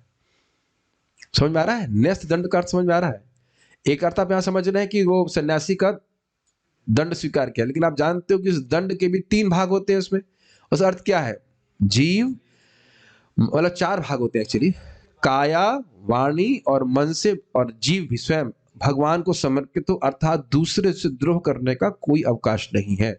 ये बात समझ में आ रही है? न्यस्त दंड, दंड मतलब दूसरे को दंड देना। तो काया से, वाणी से, शरीर से, काया से, वाणी से और मन से किसी को दंड ना देना, इस प्रकार के सन्यासी, उनके लिए हिमालय अत्यंत सुखकर है। तो क्या धृतराष्ट्र यही, अब ये समझ में आना हो जाएगा, ठीक है तो उनके लिए सुखकर है तो इनके लिए कैसे हो गया? तो धृतराष्ट्र कौन सा संकल्प लेके चले हैं? क्या धृतराष्ट्र ये न्यस्त दंड का संकल्प लिए हैं कि नहीं लिए हैं? भले ही वो सन्यास नहीं लिए हैं, लेकिन अब तो समझ लिया कि सहूंगा सब कुछ, लेकिन अब किसी के प्रति कोई प्रतिरोध नहीं करूंगा। Make sense? तो वही संकल्प माता गांधारी का भी हुआ। ये अभी आप देखेंगे कि वो जो तपस्या कर रहे हैं वैसे वही तपस्या कर रहे हैं। तो कह रहे हैं यह कैसे भाई, कोई कष्ट दे रहा है तो सुख कैसे मिल सकता? तो कह रहे हैं मनस्वी नाम इव। बड़ा अद्भुत अर्थ है यहाँ मनस्वी नाम का अर्थ लग रहा है योद्धा, हमको समझ में नहीं आया, लेकिन मनस्वी मतलब होता है मननशील, लेकिन यहाँ अर्थ लिया गया है कि मनस्वी अर्थात जो योद्धा है। तो जो भी अर्थ लिया गया वैसे लेंगे। मनस्वी नाम इव सत्संप्रहार, देखिए जैसे योद्धाओं को सद वैद प्रहार अच्छा लगता है, ये ध्यान दीजिएगा। वैद प्रहार का अर्थ क्या है? मान लीजिए मैं एक योद्धा हूं और श्री कृष्ण प्रभु योद्धा है और हम आपस में युद्ध कर रहे हैं, तो आप अगर हम सामने से ईमानदारी से बाण चलाते हो तो अच्छा लगता है, लेकिन कोई पीछे से आके बाण चलाता है तो बिल्कुल नहीं अच्छा लगता है। ये समझ में आ रहा है? मैं एक उदाहरण दूंगा महाभारत का। सात्यकी को, अब मैं याद नहीं आ रहा हूं कौन, लेकिन एक योद्धा पीछे से कुछ मारने वाले थे, वो तलवार या कुछ ऐसे कुछ उठाए, इतने में ही अर्जुन अपना बाण चलाकर उनका हाथ काट दिए। तो उनका हाथ देख रहे थे ऐसे, हाथ, वाह व्हाट इज दिस, हाथ गया उनका हाथ से। तो हमसे तुमको बड़ा बुरा लगा कि ये कैसे आपने किया? तो आप सही कर रहे थे, आप पीछे से वार कर रहे थे सात्विकी पे, और मेरा कर्तव्य है कि सात्विकी की मैं रक्षा करूंगा। आप सही कर रहे थे। तो समझ में आया सत्संप्रहार का अर्थ? आमने सामने युद्ध हो रहा है, ईमानदारी से वो वार कर रहा है तो उसको अच्छा लगता है। और आप कई बार महाभारत अगर मतलब से पढ़ेंगे तो इस प्रकार का वर्णन है, वह सराहना भी करते थे। मैं समझ रहा हूं भागवत में भी जब युद्ध का वर्णन है, वहां पे क्या नाम है इनका, ये इंद्र और वृत्तासुर, तो वह भी एक दूसरे की सराहना कर रहे हैं। समझ रहे हैं बात? और भी कहीं युद्ध हुआ, मुझे याद नहीं आ रहा। हाँ, हिरण्याक्ष की प्रशंसा करते हैं। मैं तो अब मैं नहीं, विष्णु अपने आप को तो हारा हुई मानते हो, तो चांस था कि जीत गए। वो तो खैर थोड़ा विनोद की बात थी, लेकिन ये आप देखें क्षत्रिय लोग आपस में युद्ध कर रहे हैं, सामने सामने युद्ध होता है तो उसको अच्छा मानते हैं, पीछे से कोई वार करे तो उसको अच्छा नहीं माना जाता। इवन आप देखेंगे कुछ हद तक भगवान श्री राम ने जब बाण चलाया था उसके ऊपर, क्या नाम था, बलि, तो उसको अच्छा नहीं लगा था बात। और तो फिर उन्होंने बोला कि भगवान राम तो बोलने बहुत तेज है, बोले कि यदि तुम क्षत्रिय हो तो ये क्षत्रिय का कर्तव्य है कि अपने ही भाई की पत्नी को रख ले, तो तुम क्षत्रिय वाला ट्रीटमेंट तो डिजर्व नहीं करते हो। और अगर तुम जानवर हो, कहो मैं जानवर हूं, तो जानवर को तो पीछे से मारते ही, तो क्या दिक्कत है? भगवान राम बोलने बड़े तेज है, सब जानते हैं धर्म क्या है। सुना होगा अपने बात, बड़ा अच्छा लगता है। तो ये समझ में आया कि क्यों उपमा कैसे दी जा रही है। यद्यपि प्रहार है लेकिन वैध है, धर्म के अनुसार है, तो उनको अच्छा लगता है, वो उत्साहित होते हैं, जैसे अपने वर्तन उत्साहित होते हैं। जैसे कि आप देखेंगे भगवान श्री कृष्ण पे भीष्म पितामह बाण मार रहे थे तो उससे और उनका क्षत्रिय भाव पुष्ट हो रहा था, ठीक है। ये बात। तो कह रहे हिमालय उन लोगों को सुख देने वाला होता है जो सन्यासी होते हैं। घर ये जो सिटीज की चिक चिक किचकिच होती है उससे दूर अपना भजन करेंगे। थोड़ा कष्ट हो सकता है जाड़े का या गर्मी, सॉरी गर्मी तो नहीं होती, लेकिन मन शांत रहता है। और ये हमारे पार्थ प्रभु तो बताएंगे, सत्यापित करेंगे। आप लोग भी तो हिमालय गए ना बीच में, बता रहे थे कि बड़ा मन जो है शांत रहता है वहाँ पे, इज इट नॉट? और मोबाइल ही शांत हो जाता है तो मोबाइल ही शांत, नेटवर्क ही नहीं है। सोचिए ऐसे स्थान में 6-7 दिन रहना जहाँ पे कोई नेटवर्क नहीं आए। हाँ, सरक सनातन प्रभु बता रहे थे, कई बार हिमालय जाते हैं। अभी भी हिमालय में अगर वो व्यक्ति जाता है तो शांति का अनुभव करता है। हम आपको हिमालय जाने के लिए नहीं बोल रहे हैं, यही स्वेटर में हालत खराब हो रही है, वृंदावन में रहिए। लेकिन स्वाभाविक सी बात है कि लोग बाग कम होंगे आसपास तो राग द्वेष से मुक्त रहेगा व्यक्ति और भजन कर पाता है। ठीक है। श्रीधरी, धृतराष्ट्र की पत्नी गांधारी पतिव्रता और सुशीला नारी थी। उन्होंने देखा कि उनके पति धृतराष्ट्र हिमालय में जा रहे हैं और यह देखकर गांधारी उनके पीछे पीछे हिमालय में चली गई। यदि कोई कहे कि हिमालय तो बर्फ आदि के कारण बहुत दुख देने वाला है, सुकुमारी गांधारी वहां कैसे गई? तो उसका उत्तर है न्यस्त दंडानाम, अर्थात जिन लोगों ने काया, वाणी और मन से जीवों से द्रोह यानी दंड करना छोड़ दिया। मतलब दंड किसी के प्रति, कोई भी बुरा बर्ताव करेगा लेकिन मैं उसको कोई दंड नहीं दूंगा, ये बात है। वैसे ध्यान दीजिएगा कि ये योग्यता है भगवान के धाम जाने की। अब एक भक्त ने रिसर्च कर लिया था न्यस्त दंडा नाम, ये भागवत में महाराज जी प्रवचन कर रहे थे और को याद हो परम पूज्य वृंदावन चंद्र महाराज, इसी पे वो बोल रहे थे न्यस्त दंडा नाम। यदि भगवान के धाम जाना चाहता है तो दूसरों को दंड देने की भावना से मुक्त रहना होगा। Check yourself, this is quite frightening. जब कोई, कई बार आपका गाल आपका उसमें आ जाता है ना दांत के बीच में, तो गाल फाड़ देते हैं आप भाला लेकर के या दांत तोड़ देते हैं। तो अपना ही गाल अब अपने ही दांत के बीच में आए तो क्या, चुपचाप सहन कर लेते, खाते रहते, चुपचाप खाना है ना। तो वास्तविकता तो ये, हम देखिए हम बोल रहे हैं सहन नहीं हो पाता, लेकिन हम अपना ही कर्म, कोई हमारा ही कुछ गलत कर्म, इसकी वजह से कोई बुरा बर्ताव करता है कि नहीं। कभी हम ये प्रश्न नहीं करते कि ये व्यक्ति हमको रसगुल्ला ला के क्यों दे रहा है। ऐसा कभी नहीं हुआ कि बहुत अच्छा बर्ताव किया है, क्यों बात हुआ? बीच में आपको 15 आइटम खाने को मिले थे ना, कहीं घर गए थे, आप बता रहे थे। तो ये प्रश्न नहीं करते कि क्यों होता। मैं आपको नहीं बोल रहा, मैं हर व्यक्ति को मिलता है, कहीं बड़ा अच्छा ट्रीटमेंट मिलेगा और कहीं मिलेगा कि भाई रोटी क्यों में घी क्यों नहीं लगाया। अरे हम लोग नहीं खाते तो सोचते हैं कि आप लोग भी नहीं खाते होंगे याद आ रहा है आपको, हम ऐसी जगह भी गए थे तो कहीं सूखा मिलता है, कहीं अच्छा मिलता है। Is it not?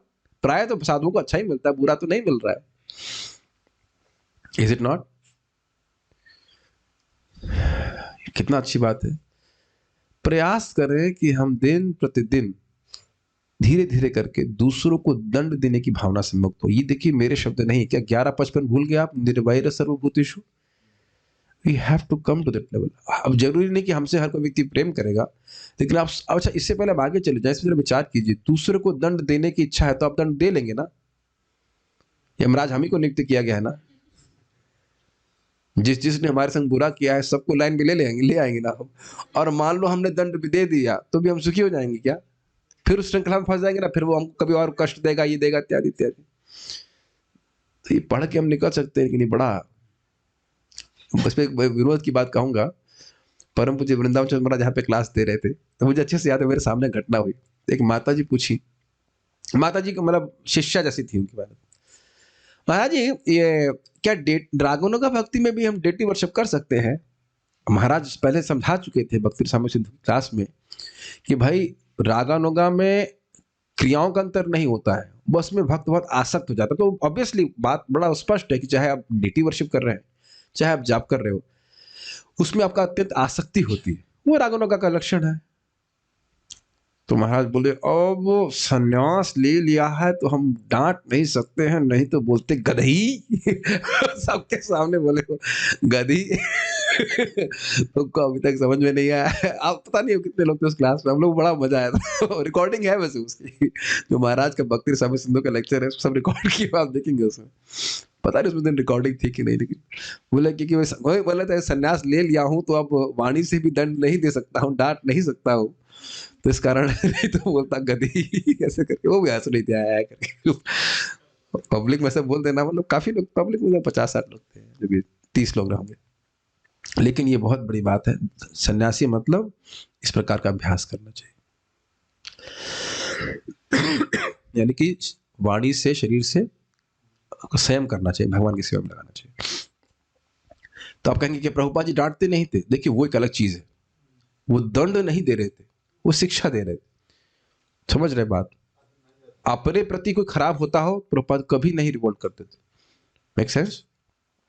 ऐसे सभी जीवों के सुहृद योगियों को हिमालय सुख ही देता है, दुख नहीं देता। अभी आप देख रहे हैं कि विदुर जी कितना कटु बोल रहे हैं, तो क्या दंड दे रहे हैं? क्या दंड दे रहे हैं बताइए? अभी आपने सुना 9 श्लोक में धाए धाए कटु ही कटु बोला है, लेकिन वो दंड नहीं दे रहे हैं।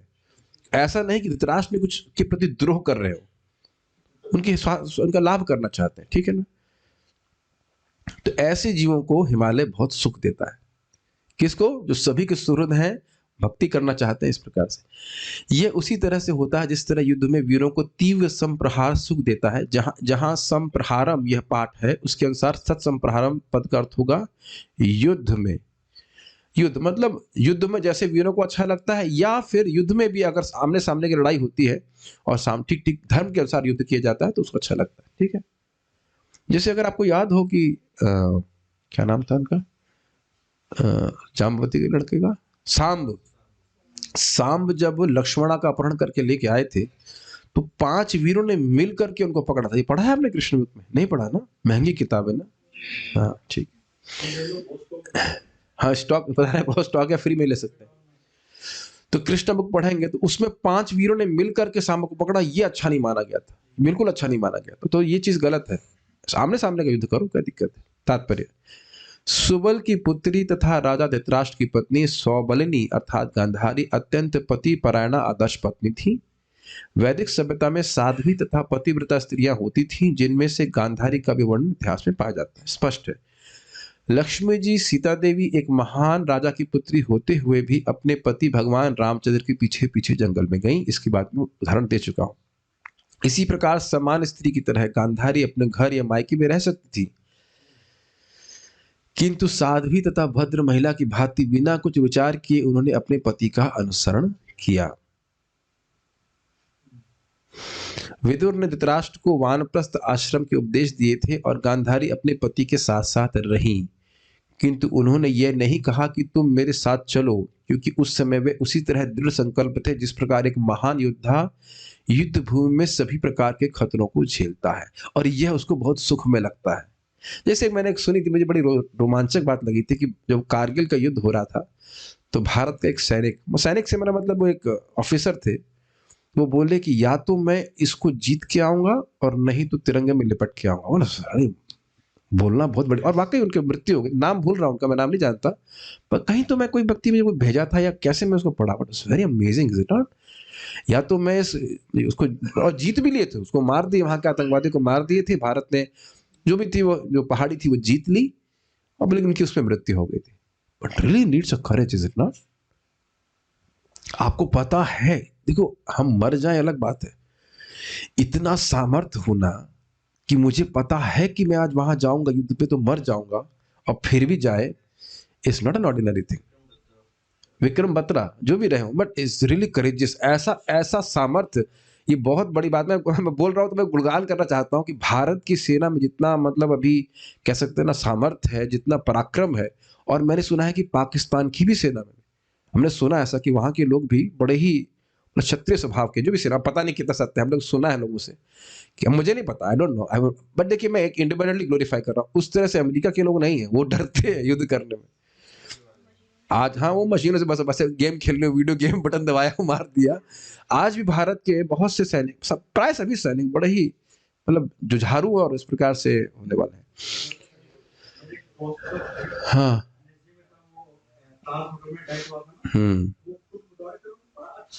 हाँ, बता रहे हैं कि इनके मित्र जो है एनएसजी कमांडो हैं, और वो ताज होटल में जो बॉम्बिंग, जो भी आतंकवादी से युद्ध कर रहे थे, उनको बड़ा अच्छा लग रहा था। तो आप कहेंगे अच्छा लग रहा था, हम तो भाग जाएंगे वहां से। मुझे याद है हम लोग इस्कॉन का, भाई हम तो थोड़े थोड़े ब्राह्मण बनने का प्रयास कर रहे हैं, क्षत्रिय तो बिल्कुल नहीं है। तो हम लोग इस्कॉन कारमल में थे, उस टाइम कुछ बना नहीं था, तो कहीं जोर से बाहर कहीं कोई गोली चला दिया तो हम लोग की हालत खराब हुई थी। कहीं कोई इधर गोली वोली तो नहीं मार देगा। तो हमारा तो ऐसा कोई हृदय नहीं है, मुझे तो कोई खून भी नहीं देखा जाता। लेकिन होता है ऐसे, मतलब क्षत्रिय का ऐसा भाव होता है। यहाँ पे बात आ रही है तो एक छोटा सा बात बोलना चाहता हूँ कि एक ब्राह्मण निर्भीक होता है ज्ञान के कारण, एक क्षत्रिय निर्भीक होता है शौर्य के कारण, और एक मूर्ख निर्भीक होता है अंधकार के कारण। उसे पता ही नहीं कि मृत्यु कभी आ जाएगी। It's a different kind of fearlessness. तो ये बात अच्छी बोल, समझ रहे हैं, वो पहले से ही क्षत्रिय थे, मरने का डर तो धृतराष्ट्र को पहले से ही नहीं था, देखा जाए वास्तविक रूप से तो क्षत्रिय है। अब उस भावना को जागृत कर दिया गया था, हाँ करके आप मरना तो है ही। तो जैसे एक क्षत्रिय युद्ध क्षेत्र में जाता है कि या तो मैं मारूंगा या पार हो जाऊंगा, यही तो बात होती है ना। तो उसी प्रकार से मैं तो अब जंगल जा रहा हूं, मैं तो मरूंगा, और या तो फिर मरना तो है ही, क्यों ना एक ग्लोरियस मृत्यु प्राप्त की जाए। ठीक है, ठीक है, क्योंकि वे इस समय में दृढ़ संकल्प थे। ठीक है, वे तथाकथित पत्नी, व्हाट डज दैट मीन तथाकथित पत्नी? तथाकथित मतलब क्या है? ईमानदारी से पत्नी नहीं स्वीकार किए थे, तथाकथित सो कॉल्ड, क्योंकि जगत में मान लेता है कभी पिछले जन्म में पत्नी पति वैसे रहता है। या संबंधियों के प्रति अब तनिक भी आकृष्ट न थे, उन्होंने अकेले ही जाने का निश्चय किया था। किंतु साध्वी नारी के रूप में गांधारी ने अंतिम क्षण तक अपने पति का अनुसरण करने का निश्चय किया। महाराज धृतराष्ट्र ने वानप्रस्थ आश्रम स्वीकार कर लिया। इस अवस्था में स्त्री को स्वेच्छा से सेविका रूप में साथ रहने की अनुमति है, लेकिन संन्यास आश्रम में कोई भी पत्नी अपने पूर्व पति के साथ नहीं रह सकती। ये समझ में आया? भोग का कोई स्कोप ही नहीं है, दोनों लोग केवल भगवान की भक्ति करें, ये वानप्रस्थ है। देखिए एक बात तो मैं सबसे निवेदन करूंगा, संन्यास तो देखो मत लेना, संन्यास नहीं ले पाते लोग, लेकिन वानप्रस्थ तो बहुत प्रैक्टिकल है कि नहीं? कब भाई दोनों ही लोग कम से कम अब इस जगत के झंझट से छूट करके भगवान की भक्ति करें, इसमें क्या कठिनाई है? कि ये भी कठिन है कि नहीं? संन्यास लेना तो बहुत कठिन है, लेकिन वानप्रस्थ तो is like kind of practical, is it not? अगर दोनों पति पत्नी भक्ति किए हैं, कर रहे हैं, मान लो 40 साल से भी शुरू किया है, तो 50-55 में तो छोड़ जा सकता है कि नहीं? लेकिन हम लोग कब तक आप धागे बांध अटैच करते रहेंगे? मेरी बात समझ में आ रही है? यहाँ आने के बाद भी, धाम में आने के बाद भी, अरे अब बबुआ का ये हो गया है, नाती का बुखार चढ़े बा, ये चढ़ गया वो चढ़ गया, इसी में पड़े पड़े रहे। देखिए मैं तो अपनी माँ को बोल दिया, नोएडा नहीं जाओ, आप नोएडा जाओगी तो बहन यहाँ नहीं आएगी। तूने स्वीकार कर लिया, कहीं नहीं जाती। कोई कहता है यहाँ आइए भाई, नहीं हम जाएंगे नहीं, जिसको मिलना हो यहाँ आओ। यहाँ आएगा तो धामवास मिला कि नहीं मिला? नहीं तो ऐसे तो वृंदावन को आता नहीं। और ये एकदम सफल रहा। मेरी बहन 1 साल रह के चली गई यहाँ। जो व्यक्ति 2 घंटा नहीं रुकता था वृंदावन में, पार्थप्रो जानते हैं, हम लोग कहते हैं हाँ मेरी बहन आ रही है, आप जीसीस बुक करिए, 2 घंटा रुक करके भाग जाती थी यहाँ से। 1 साल धामवास मिला, उसका अनंत लाभ हो गया, शाश्वत रूप से लाभ हो गया, पूरी दिमाग ही घूम गया उसका। बहुत अच्छी बात है, कभी ना पहुंचे आप यहाँ से, अब सीधे यमुना पहुंचे है कि नहीं? क्यों श्री कृष्ण प्रभु, अगर आप वहां नोएडा मटकी रहते तो आपके परिवार वाले नोएडा में आते, नो आइडिया जोन लेकिन धाम में आए तो धाम का संपर्क तो हो रहा है ना, भगवान का संपर्क प्राप्त हो रहा है ना, इस तरह एकदम स्थिर हो जाना चाहिए। बहुत ये हम धाम की महिमा समझ नहीं रहे। आप भी कभी जाना मत घर अपने, क्या नाम है आपका? अंकित प्रभु। जिसको मिलने आना यहीं मिलने आना, unless you are going for preaching, is it not? बाहर जा रहे, प्रचार के लिए जा रहे तो काय के लिए जाना, या वो कुछ काम है तो अलग बात है। मैं तो ऐसे लालची हूं इस मामले में, एक बार पार हो जाए हम, मजा आ जाए, सारी समस्या सॉल्व हो जाए, ना कभी बुखार आएगा ना कभी खांसी आएगी, इज इट नॉट? लेकिन एक बार सिद्ध ध्येय प्राप्त हो गई, होगा काम तो, केवल यहाँ शरीर छोड़ना है, बस भजन करते रहिए। ठीक है, ये समझ में आ रहा है बात? संन्यास में पत्नी नहीं रह सकती। नागरिकता की दृष्टि से सन्यासी मृत मनुष्य समझा जाता है, अतएव उसकी स्त्री अपने पूर्व पति से किसी प्रकार का संबंध न रखने के कारण विधवा हो जाती है। स्पष्ट है? महाराज धृतराष्ट्र ने अपनी श्रद्धालु पत्नी को मना नहीं किया और वे स्वेच्छा से अपने पति का अनुसरण करती रहीं।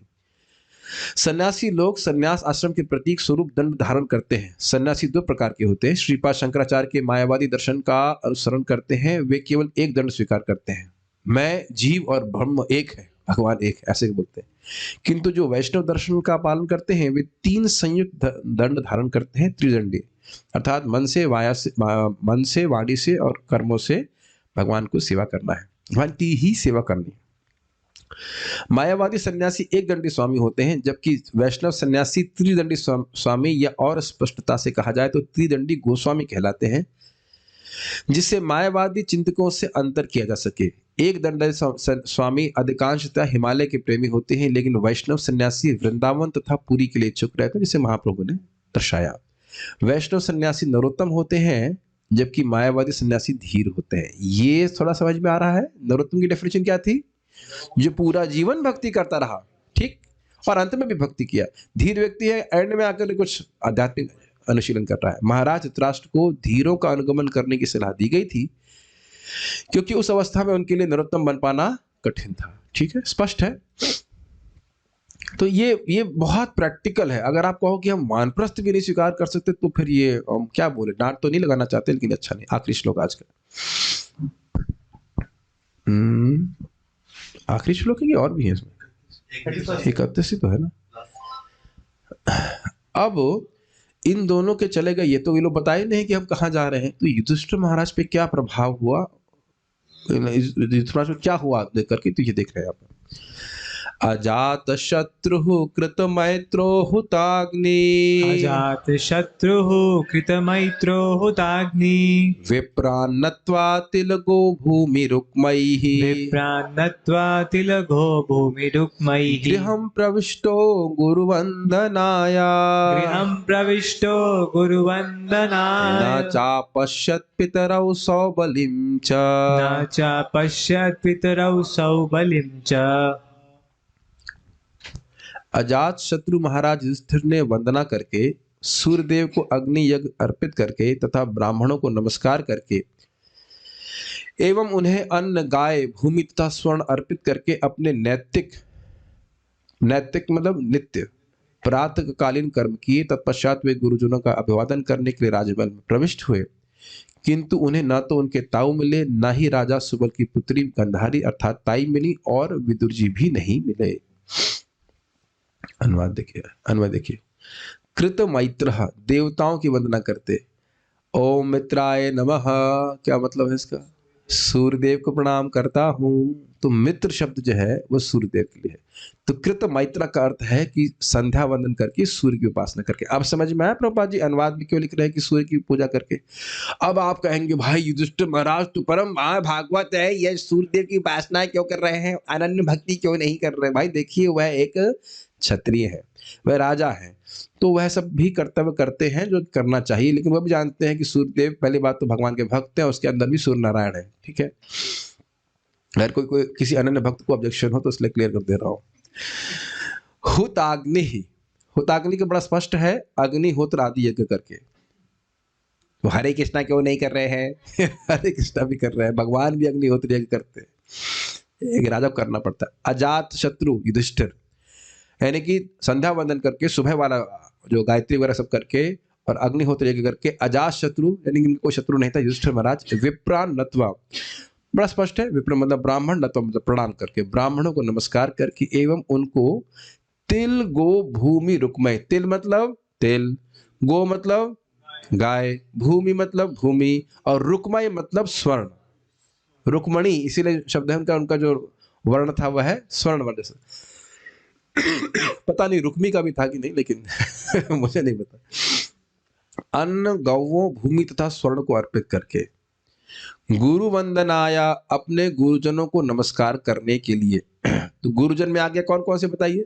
कृपाचार्य और द्रोणाचार्य, वेरी नाइस, जिनका शरीर छूट गया था, कुछ भी बोल दीजिए। कृपाचार्य तो थे ही, उनके पास गए। और गुरु का अर्थ होगा जो भी श्रेष्ठ थे, वरिष्ठ थे, विदुर जी थे उस समय वहां पे, और धृतराष्ट्र थे, धौम ऋषि भी थे।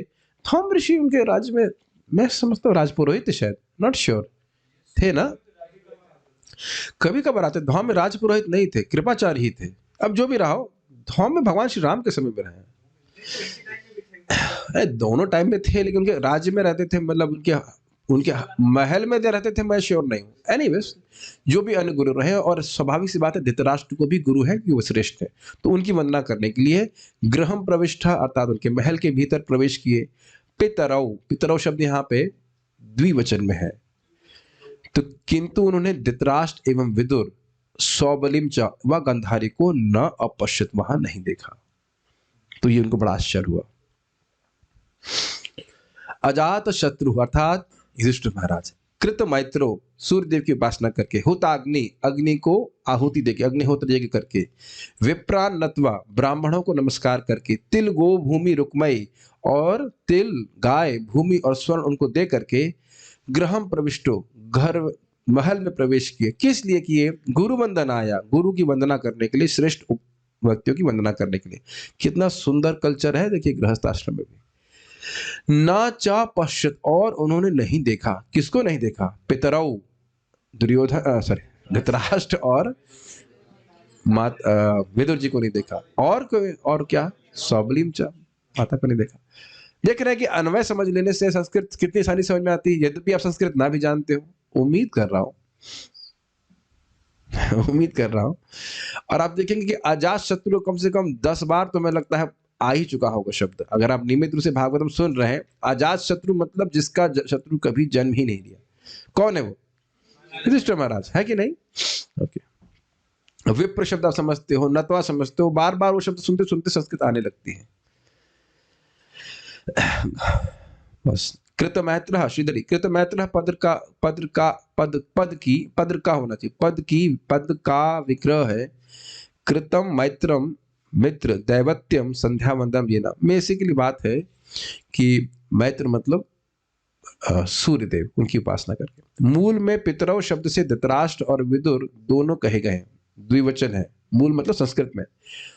संध्या वंदन के अधिष्ठाता देवता क्योंकि मित्र अर्थात सूर्यदेव है, अतएव संध्या वंदन को मैत्र शब्द से कहा गया। कृत मैत्र अर्थात कृत संध्या वंदन, कृत मैत्र मतलब सूर्यदेव की उपासना की अर्थात संध्या वंदन किया, ये बोल रहे हैं। युधिष्ठिर ने नित्य संध्या वंदन तथा अग्निहोत्र कर्म को किया और उसके पश्चात ब्राह्मणों को नमस्कार किया तथा उनको दान दिया।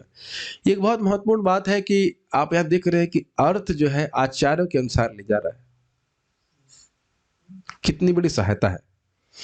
नहीं तो कृत मैत्र का अर्थ हम कभी समझ नहीं पाते। उसके पश्चात जब वे गृह में गए तो उनको धृतराष्ट्र विदुर और गंधारी तीनों नहीं मिले। स्पष्ट है, सारार्थ दर्शन देखिए। चा से क्या इंगित होता है? बाकी सारी बातें सारार्थ दर्शनी और सिद्ध स्वामी की कॉमन थी तो मैंने उसको नहीं लिया। एक स्पेशल टीका इनकी कह रहे हैं। च शब्द यह इंगित करता है कि न केवल उन्होंने उनको नहीं देखा अपितु उनको यह भी ज्ञात न था कि वे कहां गए। देखो कितना विचार किए च शब्द पे। कुछ अंतर समझ रहे हैं? मान लो किसी अंतर नहीं है, कुछ आशय समझ रहे हैं इसका कि भाई आप किसी व्यक्ति को रूम पे न देखो। जैसे मान लो अभी मैं यहाँ बैठा हूं और कदाचित कोई व्यक्ति मेरे रूम पे जाके देखे तो मुझे नहीं देखेगा, लेकिन इसका अर्थ यह नहीं कि मुझको ढूंढ नहीं सकता। अंतर समझ रहे हैं? Is it not? जो लोग यहाँ उपस्थित हैं अभी अगर आपके घरों में कोई व्यक्ति जाएगा तो नहीं मिलेंगे, लेकिन इसका अर्थ यह नहीं है कि ढूंढ नहीं पाएंगे। तो नहीं ढूंढ पाएंगे तो कुछ कठिनाई होगी कि नहीं? कुछ समझ रहे हैं इस आशय को? भाई घर में बहुत बार लोग नहीं मिलते हैं, यहाँ नहीं होंगे, अरे वहां पर गार्डन में होंगे या वहां होंगे, यहाँ होंगे या मंदिर में होंगे, ऐसे तो सोचता है। और मिले ही ना तो आपको चिंता नहीं होगी। तो ये कह रहे हैं चा से कि न सिर्फ उनको नहीं देखा अभी तो वो कहीं जान नहीं पाए कि वो कहाँ गए। मतलब और भी महलों में देख लिया, कहीं नहीं गए, कहाँ चले गए नहीं पता चला। और बहुत सुंदर बात है, उसको रहस्य को मैं आज नहीं खोलना चाहता लेकिन फिर भी बोल रहा हूं कि युधिष्ठिर महाराज यही सोचेंगे कि मुझसे क्या गलती हो गई, जरूर मुझसे कुछ गलती होगी उनकी सेवा में ऐसे करके, इसीलिए वो मुझसे बिना बताए चले गए। ये तो हम कल चर्चा करेंगे। बहुत सुंदर युधिष्ठिर महाराज का गुण है। तात्पर्य, महाराज युधिष्ठिर अत्यंत पवित्र राजा थे क्योंकि वे स्वयं गृहस्थ के सारे नैतिक कर्म किए जाते थे। नैतिक मतलब नैतिक होना चाहिए, नैतिक मतलब जो रोज किए जाने चाहिए। गृहस्थों को प्रातःकाल 8 बजे जल्दी जगना होता है। वो लिखा नहीं, मैं तात्पर्य दे रहा हूं उसमें सर। अरे भाई सब लोग सुन रहे हैं कि नहीं? सबको सुनाई पड़ रहा है? आवाज आ रही ना मेरी?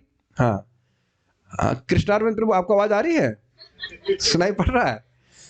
संन्यास तो नहीं लिया ना आपने? ठीक है, सुन लीजिए मैं क्या बोल रहा हूँ। देखिए मैं नहीं बोल रहा, जब प्रभुपाद बोल रहे सुनिए। गृहस्थों को, धीरे बोल रहा हूँ, समझ में आ जाएगा। गृहस्थों को, नहीं सुनाई नहीं पड़ा ठीक से, फिर से बोलते हैं। गृहस्थों को, अभी भी नहीं आया होगा। गृहस्थों को, अब तो आ गया होगा, 3 बार बोलने से जाएगा। गृहस्थों को प्रातः काल जल्दी जगना होता है। तो प्रभु जी प्रातः काल लिखा है, प्रातः काल की तो बड़ी विस्तार व्याख्या है। 7 बजे प्रातः काल, 8 बजे प्रातः काल, 5 बजे प्रातः काल। अरे भाई कम से कम 5 बजे तो उठना ही चाहिए। कठिनाई गृहस्थी और ब्रह्मचारी की नहीं है। अब मैं अगर 1 बजे सोऊं तो मेरे लिए सुबह उठना भारी हो जाएगा। कोई सुपरमैन तो मैं है नहीं। तो आपको जल्दी सोना होगा, चाहे गृहस्थ हो चाहे ब्रह्मचारी हो। सुनाई पड़ रहा है? ठीक है, सबको अच्छे सुनाई पड़ रहा है ना? ठीक है। गृहस्थों को, ये वैसे मैं कई बार बोल चुका हूं, जो व्यक्ति सूर्य 5 बजे स्नान कर लेता है उसे अमृत स्नान कहा जाता है, उससे आपकी आयु बढ़ती है। यस। गृहस्थों को प्रातः काल जल्दी जगना होता है और स्नान करने के बाद उन्हें प्रार्थना से, अग्नि में आहुति से, ब्राह्मणों को भूमि, गौवें, अन्न, सोना इत्यादि का दान देकर तथा गुरुजनों को सादर नमस्कार करके अर्चा विग्रह को अभिवादन करना होता है। तो ये समझ रहे हैं कि भाई बाकी तो कुछ नहीं कर पाएंगे, लेकिन कम से कम मंगल आरती में आए, हाँ, उसके बाद प्रभुपाद जी को प्रणाम करे, ये तो खैर ऑब्वियस सी बात है। और जब करे, ये सब तो गृहस्थ के भी नियम, ये नहीं कह सकते हम गृहस्थ तो सबके लिए छूट है। गृहस्थ के तो और नियम है, ठीक है। जो व्यक्ति शास्त्रों द्वारा नियत आदेशों का पालन करने को तैयार नहीं होते, वे केवल किताबी ज्ञान से उत्तम व्यक्ति नहीं बन सकते हैं। अब ये बहुत सुंदर बात बोल रही है। सिद्धांत मैं समझ रहा हूं, मैं बोल रहा हूं यहाँ कि भाई फिलॉसफी ये है, और मैं अब सुबह ना उठूं और मैं जप ना करूं, तो अब इसके बोलने का क्या मतलब है बताइए? समझ रहे हैं ना मेरी बात? यहाँ लिखा हुआ जो प्रभुपाद जी ने, वह हमको अपने जीवन में भी धारण करना पड़ेगा। अब मैं बीमार हो गए एक अलग बात है, रोज तो हम बीमार नहीं होते ना। मैं रोज ही मंगल आरती ना जाऊं, जप नहीं करूं, तो फिर क्या बात, क्या फायदा हुआ ऐसे भागवत प्रवचन करने का बताइए? तो दोनों चीजें लेके चलनी होती है।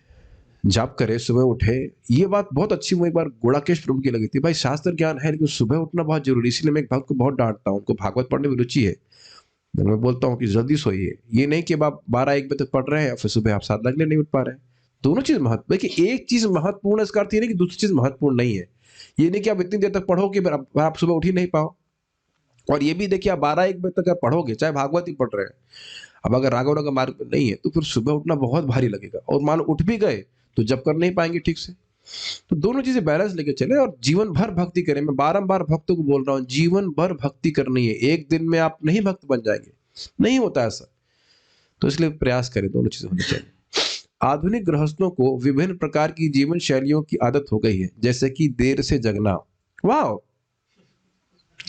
और फिर बिना किसी प्रकार की ऊपरी वर्णित शुद्धि के बिस्तर में लेटे लेटे चाय पीना, हो हरि बोल।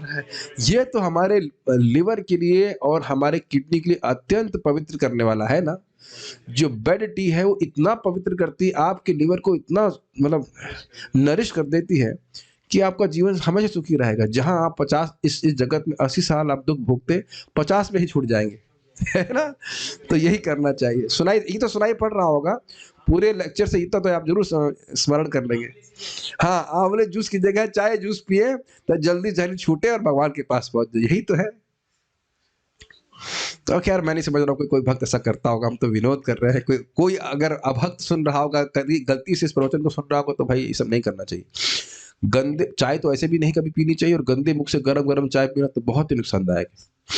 चाय ऐसे भी नहीं पीना चाहिए, खत्म कर देती है। उसके ऊपर प्रभु जी आप एक दिन सेमिनार कर देना, चाय पीने से ये नुकसान वो नुकसान, उसको भी हम यूट्यूब पे डाल देंगे। घर के बच्चे अपने माता पिता को जो कुछ करते देखते हैं उसी का अभ्यास करते हैं, अतएव सारी की सारी पीढ़ी का नरक की ओर पतन होता है। वाह, ये बहुत अच्छी बात प्रभुपाद जी कह रहे हैं। माता पिता जिस प्रकार से चाय पी करके नरक जा रहे हैं वैसे ही बच्चे भी जा रहे हैं। भाई परिवार बनाना है ना, वहां पे अकेले कैसे रहेंगे? पत्नी भी चाहिए, बच्चे भी चाहिए, सभी दुख भोगे। क्या इस व्याख्या करें, लेकिन बच्चा अगर कुछ सीख रहा है तो आप ही सीख रहा ना। कितनी बार, अभी हम नाम नहीं लेंगे, भक्त बोले माता जी भी आई थी, बच्चे भी आए, भाई ये टीवी बहुत देखते हैं। हमने कहा अपनी कमाई से लाए हैं ना। अब हंस गए। नहीं, अब न्यूज तो थोड़ा सा देखना होता है। हमने कहा भारत को आप ही चला रहे हैं ना, हम लोग न्यूज नहीं देखे हैं, प्रैक्टिकली नहीं देखते हैं, तो क्या अब सरकार रुक जा रही? भाई ये शुभ कृष्णदास जी न्यूज देख ही नहीं रहे हैं, कोई के रूम पे पहुंचाए भाई, मेक श्योर की साधना करें, 2-4 पढ़ ले, तब तो कुछ फायदा होगा। किसी की सेवा है तो अलग बात है, हमारे तो कुछ नहीं समझ में आ रहा कि कोई प्राय गृहस्थों को भी इतना न्यूज पढ़ने की जरूरत है। और वही देखे कि माँ हमारी गीता पढ़ रही है, सुन रही है, प्रवचन में, तो देख तो रहा है। आप लोग ये बताइए जिनके माता पिता भक्त नहीं थे, हम सब लोग के शुरुआत में नहीं थे, अपनी माँ को आप देखते रोज 2 घंटा जप करते हुए, आपको कुछ नहीं लगता? आप विरोध तो जरूर करते, क्यों श्याम सुंदर? जब आप भक्त नहीं थे, माँ तो अच्छा सोलह माला नहीं कर रही होंगी, लेकिन अगर वह आप करते हैं 2-4 माला करती, अगर वह धाबड़ तोड़ सुबह 4:30 बजे उठ करके माला कर रही होती, क्या आपका दिमाग नहीं ठनकता माँ तुम कर क्या रही हो? और उस पर फिर वो गीता के श्लोक बोल देती है आपको, देहिनो स्मृता दे। आपको प्रभाव नहीं पड़ा? आपकी माँ धुआंधार जब कर रही थी, आप लोग परिवर्तित नहीं हो कि माँ कर क्या रही है? वो भी रोज कर रही, रोज माला रोज माला रोज माला, क्यों नहीं? क्यों नहीं फर्क पड़ेगा बताइए? बड़ा प्रभाव होता है। किसी ने देखा है? बताओ, हाथ खड़ा कर दो, किसी एक व्यक्ति ने देखा हो माता पिता को भी 16 माला जब करते हुए सुबह? आपको छोड़ दी जाए तो बस, माँ को 16 माला करते हुए देखा? पहले से कर रहे होंगे आप, पूजा पाठ करते हुए देखे होंगे, लेकिन कोई फिलॉसफी नहीं बोल रहा होता ना। लेकिन अगर फिलॉसफी बोल दे और वो जब करते हुए दिखे तो क्यों नहीं प्रभाव होगा? अगर माता पिता दोनों ही हो तब तो फिर कहना ही क्या। बड़ा प्रभाव होता है। समझ सोचिए कि देखने का प्रभाव नहीं होता, देखने का बड़ा प्रभाव होता है। तो नरक में तो अपने ही बच्चों को हम खुद ही ठेल रहे हैं, ठेलम ठेला। जब तक वे साधु की संगति नहीं करते तब तक उनसे किसी अच्छाई की आशा नहीं की जाती। हम बड़ा अच्छा, मैं गुणगान करूंगा, हमारे रोहिणीधर प्रभु के घर में हम लोग गए थे, बहुत पैसे वाले उनके यहाँ पे हैं, और उनके बच्चे को उनकी भाभी बोली, तुमसे, वो अंदर कुकिंग कर रही थी प्रसाद हम लोग के लिए, हम लोग बैठे हुए थे, 3-4 ब्रह्मचारी थे मैं समझ रहा हूँ, उनका छोटा बच्चा, मैं समझता हूँ 10-12 साल का होगा, और छोटा ही होगा, अब तो काफी साल पहले की बात है, और वह रो रहा था, मतलब कि हमसे प्रसाद नहीं ले रहे प्रभु, जब हम 4 ही पकौड़े खा सकते, जो भी खा सकते थे, हमसे और पराठा नहीं ले रहे ऐसे करके। He was train to serve the sadhus, very good. यद्यपि उनके दादाजी मतलब बहुत पैसे वाले लोग हैं, फिर भी हम लोग को ऊपर फ्लैट दिया था रहने के लिए, कुछ 2 दिन के लिए हम रुके थे, and he was trained to serve, it's very very nice. अब वो बागे भक्ति कर रहा हो नहीं कर रहा हो उससे अलग बात है, लेकिन साधुओं का सम्मान करने की जो मतलब संस्कार है वो शुरुआत से दिया जा रहा है। ये नहीं थे भिखमंगे हैं ये ऐसे करके नहीं बोला जा रहा है, तो कल्चर दिया जाना चाहिए, इज इट नॉट? साधु लोग आए उनको प्रणाम करो इत्यादि इत्यादि। भौतिकतावादी मनुष्य धृतराष्ट्र की भांति विदुर जैसे साधु से शिक्षा ग्रहण कर सकता है और इस प्रकार आधुनिक जीवन के दुष्प्रभावों से शुद्ध हो सकता है, लेकिन महाराज युधिष्ठिर को राजमहल में राजा सुबल की पुत्री गांधारी समेत उनके चाचा ताऊ धृतराष्ट्र तथा विदुर नहीं मिले। वे उन्हें मिलने को आतुर थे, अतएव उन्होंने धृतराष्ट्र के निजी सचिव संजय से पूछा, और क्या पूछा वो हम कल देखेंगे। एक बात यहाँ बहुत महत्वपूर्ण है, सारी बात आप घूम फिर के बात करेंगे तो आ रही शिक्षा के ऊपर, ठीक है? तो यदि मान लीजिए बच्चे नहीं भी कर रहे हैं, अगर माता पिता शिक्षा ग्रहण कर रहे हैं और अपने जीवन को सीमित करते हुए दिख रहे हैं, तो बच्चे भी धीरे धीरे हो जाएंगे, ये बात तो है। और उसके अलावा आप जान रहे हैं कि अब वो चिंतित हैं कि धृतराष्ट्र और गांधारी और विदुर कहाँ चले गए, तो वह संजय से पूछ रहे हैं। अब संजय से क्यों पूछ रहे हैं? क्योंकि संजय धृतराष्ट्र के एकदम पीए बोलते हैं, पर्सनल असिस्टेंट सेक्रेटरी थे, तो जानते होंगे। कुछ मैं कमेंट से कोई क्वेश्चन मैं देख लेता हूँ। बच्चे उनको क्या करें? पहले हम स्वयं तो भक्ति से ठीक से करें, और बच्चों को कम से कम भगवान का प्रसाद ही खिलाइए, उसका बड़ा प्रभाव होता है, बहुत प्रभाव होता है। बाहर की चीजें नहीं खिलाएंगे तो बहुत अंतर पड़ जाएगा। तो धीरे धीरे करके बच्चों को बताइए। क्या हमारी, मुझको समय ने कितनी बार बोला है, आप में से कोई एक व्यक्ति बता दीजिए अगर आपकी माँ थोड़ी बहुत पढ़ी लिखी थी, आपको पढ़ाया नहीं हो बचपन में, इज इट नॉट? थोड़ी बहुत माता जी लोग तो सभी पढ़े लिखे रहते हैं, किसी किसी के पिताजी पीट पीट के मैथ्स भी पढ़ाते होंगे ये भी अनुभव होता है। अगर माता पिता थोड़े पढ़े रहते हैं तो अब आप लोग थोड़ा बहुत कृष्ण भावना का ज्ञान प्राप्त किए हैं तो क्या नहीं बता सकते बच्चों को? अब यही देखिए, सामने देखिए, अदिति माता जी की बेटी है और अदिति माता जी भी हैं, तो बच्ची को किसी न किसी तरह भक्ति में लाए होंगे, पता नहीं कौन पहले आया, लेकिन स्वाभाविक सी बात है, इज इट नॉट? कुछ तो बताइए प्रेम से। कुछ बेटा तुमने कुछ सोचा है मृत्यु की बात क्या होता है? अभी तो उल्टा क्या होता है, बच्चे कभी पूछ ले माँ मृत्यु की बात क्या होता है, अरे ये सब बातें मत बोलो। भगवान ने हमें क्यों बनाया है, ये सत्य बोल रहा हूँ। मेरी मामा जी की लड़कियां जब छोटी थी पूछती थी मामा जी से कि पापा हमें हम आप सब लोग मर जाएंगे, आप भी मर जाओगे, हम भी मर जाएंगे, हम क्या होगा उसके बाद? हमको नहीं पता, भैया से पूछो, मतलब मुझसे मुझसे पूछो। या फिर ये जीवन का मतलब उद्देश्य क्या है, भगवान ने क्यों बनाया हमको, ये बच्चे लोग पूछते भी हैं। तो उन जिज्ञासों को दबा नहीं देना चाहिए। मैं इतना मान रहा हूँ कि यदि मुझे कृष्ण भावना का ज्ञान 11th में मालूम चलता तो भी मैं बहुत पकड़ लेता, इतनी बुद्धि थी हमारे पास। जहां तक मैं ट्रैक कर रहा हूँ 8th 7th तक में बुद्धि हमारी बहुत तीव्र हो गई थी। 6th भी मैं मान के चल रहा हूँ। अगर एक बार भी कोई बताया होता इस तरह से, क्योंकि मैंने उस समय पुस्तकें पढ़ी थी, कुछ ब्रह्म की फोटो दिखा रहे हैं, उसमें से कुछ निकल रहा है, ब्रह्मा विष्णु महेश, वो भी बात समझ में आती थी, पूरी नहीं समझ में आती थी। अगर सिखाया जाए, अब देखो हमारे ही ग्रुप में वो कृष्ण कुकरेजा माता जी के छोटा बच्चा क्या क्या बातें करने लगता है, ओम कि वो 84 लाख योनि में इत्यादि इत्यादि। तो ये देखिए बुद्धि, ऐसा मत सोचिए कि छोटे बच्चे को समझ में नहीं आता है। आपने कभी लेकर के बैठे हैं, जितना मैं पीछे लग के यहाँ पे क्लास दे रहा हूँ, कभी बैठे हैं अपने बच्चों के संग? बताइए। जितना हम लोग आग्रह करते हैं अपने बच्चों के लिए कि वो तुम ट्यूशन पढ़ लो, ये मैथ्स में नंबर ले आओ, इतना कभी आग्रह करके कर रहे हैं? बताइए। तुम नहीं कर रहे तो फिर बच्चों पे दोष क्यों दे रहे हैं?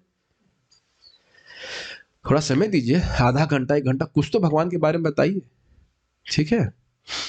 ये मैं एक माता जी को बोल रहा था कि उनकी बहन ने बताया था कि जब वो बीएड कर रही थी तो खूब नोट्स बना के पढ़ती थी। हमने कहा वही भागवत में करो, नोट्स बनाओ, कुछ तो बच्चों को बताओ। तो धीरे धीरे हो रहा है। हम देख रहे हैं कि एक बच्ची है, वो भी 8:30 के जब में रोज आती है, बस सुबह नहीं आ पा रही तो कम से कम शाम को 45 मिनट पे आ रही। कोई बड़ी बहुत अच्छी बात है, is it not? Every day 6 round chanting is very good, is it not? 4 मतलब 25 लाख नाम। और ध्यान से सुन लीजिएगा कि बच्चा आपका 14 साल से छोटा है तो उसका कोई अपराध, कोई पाप काउंट नहीं होता है। ये फिर से रिपीट कर रहा हूं, 14 साल से छोटे बच्चे का कोई पाप, कोई अपराध, कुछ नहीं काउंट होता है। सो इसी अब ये एक चीज बस मैं बोल के रुक रहा हूं, विदुर जी के संग ये ऑप्शन था ना कि वे कभी वापस नहीं आते? ये बताइए। तो कितना प्रयास करके वह आ रहे हैं, किस लिए बताइए? अपने एक भाई का उद्धार करने के लिए। ये ध्यान रखिएगा, हमेशा हम सोचते हैं प्रचार मतलब 1500 लोग, एक व्यक्ति को उद्धार करने के लिए वे घूम के वापस आए, नहीं तो वहीं से भगवान के पास चले जाते। उन्हें क्या दिक्कत? So, अगर आप रियली किसी से प्रेम करते हैं तो उनको इस प्रकार से मदद करना चाहिए। So we shall stop here. I mean this, यही तो करना है। और करना क्या है जिंदगी में? बताइए। खुद भक्ति करिए, दूसरों को भक्ति करने का मौका दीजिए, एंड उससे खुद की आपकी भक्ति, यू फील हाउ टू से रेजुविनेटेड बाय गिविंग भक्ति टू अदर्स। बहुत बातें हो जाएंगी कहने के लिए, रुकेंगे। अगेन आज हम पारायण नहीं कर रहे बहुत थक जाते हैं उसमें। कल से दो दिन स्वास्थ्य ठीक हो जाएगा तब पारायण करेंगे। श्रीमद् भागवतम की जय। श्रील प्रभुपाद की जय। ताई गौर प्रेमानंद।